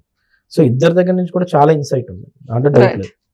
ఫైనల్ గా 2024 ఎలక్షన్స్ లో టీడీపీ ఎన్ని సీట్లు గెలవబోతుందంటే 160 అండి. అది క్లియర్ గా నారా లోకేష్ గారు కూడా స్టేట్మెంట్ ఇచ్చారు. ఎంత కాన్ఫిడెంట్ గా ఇస్తున్నారంటే, ఎందుకు ఇస్తున్నారంటే నియోజకవర్గం వైజ్ అనాలిసిస్ జరిగింది. ఈ 3 months లో ఏం రియాక్షన్స్ జరుగుతాయి, ఏం రిపర్కేషన్స్ జరుగుతాయి, దీనికంటే పెరుగుతుందా అని చూడాలి తప్ప దీనికంటే తగ్గే ప్రసక్తి ఉండదండి. నేను అందుకే నేను ఇందాక చెప్పాను ఆ పార్టీ సమాధి అవ్వబోతుందని. ఎందుకు నేను చెప్తున్నానంటే ఆయన్ని కూడా ఊహించలేరండి ఈ రిజల్ట్. జగన్మోహన్ రెడ్డి గారు కూడా ఊహించలేరు ఈ రిజల్ట్. అంత దారుణమైన రిజల్ట్ వస్తుంది. వచ్చినప్పుడు రేపు ఫ్యూచర్ ఏంటో ఆయన అసెస్ చేసుకోరు. ఎందుకంటే నేను ఓపెన్ గా కెమెరా ముందు చెప్తున్నానండి ఈ మాట. ఆయన కార్యకర్తలను కలవరు, లీడర్స్ ని కలవరు. ఎవరైతే నాయకుడు కార్యకర్తల్ని లీడర్స్ ని కలవకుండా ప్రభుత్వం మెకానిజం మీద డిపెండ్ అవుతారో వాళ్ళు ఫ్యూచర్ జీరో అయిపోతుంది. ఆయన తెలివైన అవ్వచ్చు, ఏదన్నా అవ్వచ్చు, ఆయనకు కాన్ఫిడెంట్ గా ఉండొచ్చు, కానీ ఫ్యూచర్ లో మాత్రం ఇలాంటి యాటిట్యూడ్ తో వెళ్ళడం అనేది మాలాంటి యంగ్స్టర్స్ కి మేము ఎగ్జాంపుల్ గా మాత్రం తీసుకోకూడదు. సో దానికి అందుకే నేను పవన్ కళ్యాణ్ గారు నేను ఎందుకు మాట అంటున్నానంటే ఇన్స్పిరేషన్ గా తీసుకోవాలని. కన్సిస్టెన్సీ 1 decade అయింది. కన్సిస్టెంట్ గా పార్టీ క్యాడర్ని తీసుకొని వెళ్ళడం, విజయవాడ వెళ్ళి వాళ్ళతో మాట్లాడడం. అలాగే చంద్రబాబు నాయుడు గారు కన్సిస్టెంట్ గా ఇన్నేళ్లు అపోజిషన్ లీడర్ గా, టీడీపీ పార్టీ ప్రెసిడెంట్ గా, చీఫ్ మినిస్టర్ గా ప్రజలతో మమేకం అవడం వల్లే వాళ్ళు లీడర్ గా ఫోకస్ అయ్యారు. ఎవరన్నా ఇండియాలో అంతే. సో అది వైఎస్ఆర్సీపీలో జరగట్లేదు కాబట్టి ఆ పార్టీ విషయం మాకు సంబంధం లేదు, కానీ మేము అబ్జర్వ్ చేసి చెప్పదలుచుకున్నాను అంతే. రైట్. చిన్నప్పటి నుంచి పొలిటికల్ ఫ్యామిలీలో ఉన్నారు, చూస్తున్నారు రాజకీయాల్ని. ఓవరాల్ గా మీకు ఇష్టమైన 2 పొలిటీషియన్ నేమ్స్ చెప్పమంటే చంద్రబాబు నాయుడు గారు, లోకేష్ గారు కాకుండా మీ ఫ్యామిలీలో కాకుండా? ముఖ్యంగా నరేంద్ర మోడీ గారు అంటే ఇష్టం అండి నాకు. నా ఐడియాలజీ చాలా మంచిది. ఆర్ఎస్ఎస్ స్కూల్లో చదివిన ఎఫెక్ట్ అది? నేను ఆర్ఎస్ఎస్ స్కూల్లో చదవడం అయితే వాస్తవం అండి. ఒక డిసిప్లిన్ అయితే చాలా ఎక్కువ వచ్చింది నాకు. నేను గర్వంగా చెప్పుకుంటాను ఆర్ఎస్ఎస్ ఫ్యాక్టరీ నుంచి వచ్చానని చెప్పి. నరేంద్ర మోడీ గారు ఎందుకు ఇష్టం అంటే మెయిన్ ఛాలెంజింగ్ తీసుకుంటారండి. బార్డర్లో ఏమైనా యుద్ధం అయినా కానీ ఏమైనా కానీ వెళ్దాం ముందుకు అన్నట్టు, కాంప్రమైజ్ అవుదాం, కూర్చొని మాట్లాడదాం. ఏ విషయం మీద పాకిస్తాన్ మనకు అంత దారుణంగా చేస్తుందో, మన అబ్యూజ్ చేసి హ్యూమిలియేషన్ చేస్తుందో, అంతే విధంగా మనం పాకిస్తాన్ మీదకి వెళ్ళాలని ఆలోచించే మొట్టమొదటి లీడర్ తను. అందుకు నాకు చాలా ఇష్టం. ఎందుకంటే మన ఫ్యామిలీ అయినా అంతే అండి. ఫ్యామిలీ మీద ఎవరైనా వచ్చినప్పుడు మనమే అంతే విధంగా మన ఫోర్స్గా వెళ్ళాలి. అంత ఛాలెంజెస్ కూడా తీసుకోగలిగే శక్తి లీడర్కి ఉండాలి. ఆ లీడర్షిప్ ఆయనలో నేను చూశానండి. అది జరిగినప్పుడు, సర్జికల్ స్ట్రైక్స్ జరిగినప్పుడు అది ఇంత డేరింగ్ ఏంట్రా మనిషికి అని, అంటే మొత్తం వరల్డ్ అంతా నేను చూస్తూ ఉంటాను. చూసినప్పుడు మనిషి మనం చిన్న చిన్న దానికే ఇంట్లో కూర్చొని ఏమవుద్దో అని ఆలోచిస్తాం. అలాంటిది వరల్డ్ మొత్తం చూస్తుంటే మిలిటరీ అయినా ఆయన ఆర్డర్ లేకుండా ముందుకు వెళ్ళరు కదండి. నువ్వు క్రాస్ అవ్వ ఏమవుతుందో చూసుకుందాం అంటే ఎలా ఉంటుంది అసలు అది లీడర్షిప్ కి. సో నేను ఎలివేట్ చేయడానికి అని కాదు, ఆమె TDP man, but still I can say that he's a leader, it's a great leader. So ఆయన నేను చాలా అడ్మైర్ చేస్తానండి. రైట్, దాంట్లో డౌట్ లేదు. ఇంకొకరు వాజ్పేయి గారు. నేను అంటే అన్ని బీజేపీ చెప్తున్నాను కాదు, వాజ్పేయి గారు కూడా గ్రేట్ లీడర్ అండి. తర్వాత డికే శివకుమార్ మధ్యలో అంటే ఆయన ఏమో నాకు తెలియదండి, ఆయన గురించి కొంతమంది ఏమో కొన్ని విమర్శిస్తుంటారు, ఇవన్నీ చేస్తుంటారు. కానీ నేను చెప్తున్న యాటిట్యూడ్, ఈ ఛాలెంజ్ తీసుకునే యాటిట్యూడ్ నాకు చాలా ఇష్టం అండి. దాంట్లో రేవంత్ రెడ్డి గారు కూడా వస్తారు. అంటే 2 అన్నారు, 3 4 చెప్తున్నాను. రేవంత్ రెడ్డి గారు కూడా అంతే, ఛాలెంజ్ తీసుకున్నాడు. ఏం చేస్తావు చెయ్యి చూద్దాం, ముందుకెళ్తా పదా అన్న. అలాంటి క్యారెక్టర్స్ నాకు ఇష్టం అండి. అంటే అన్ని సినిమాల్లో చూస్తాం మనం, కానీ రియాలిటీగా జరగడం కొంతమంది జరుగుతాయి. డికే శివకుమార్ గారు అండి ఇండియా మొత్తం చూస్తుంది. ఏంటా డేరింగ్ నాకు అర్థం కాల. డైరెక్ట్ గా వెళ్ళిపోయి ఎందుకు మీ యాటిట్యూడ్ కొంచెం దగ్గరలో ఉన్నారని వీళ్ళని ఇష్టపడుతున్నారు అంటే Challenge ఆల్మోస్ట్ మీలో కూడా అదే కనిపిస్తూ ఉంటుంది.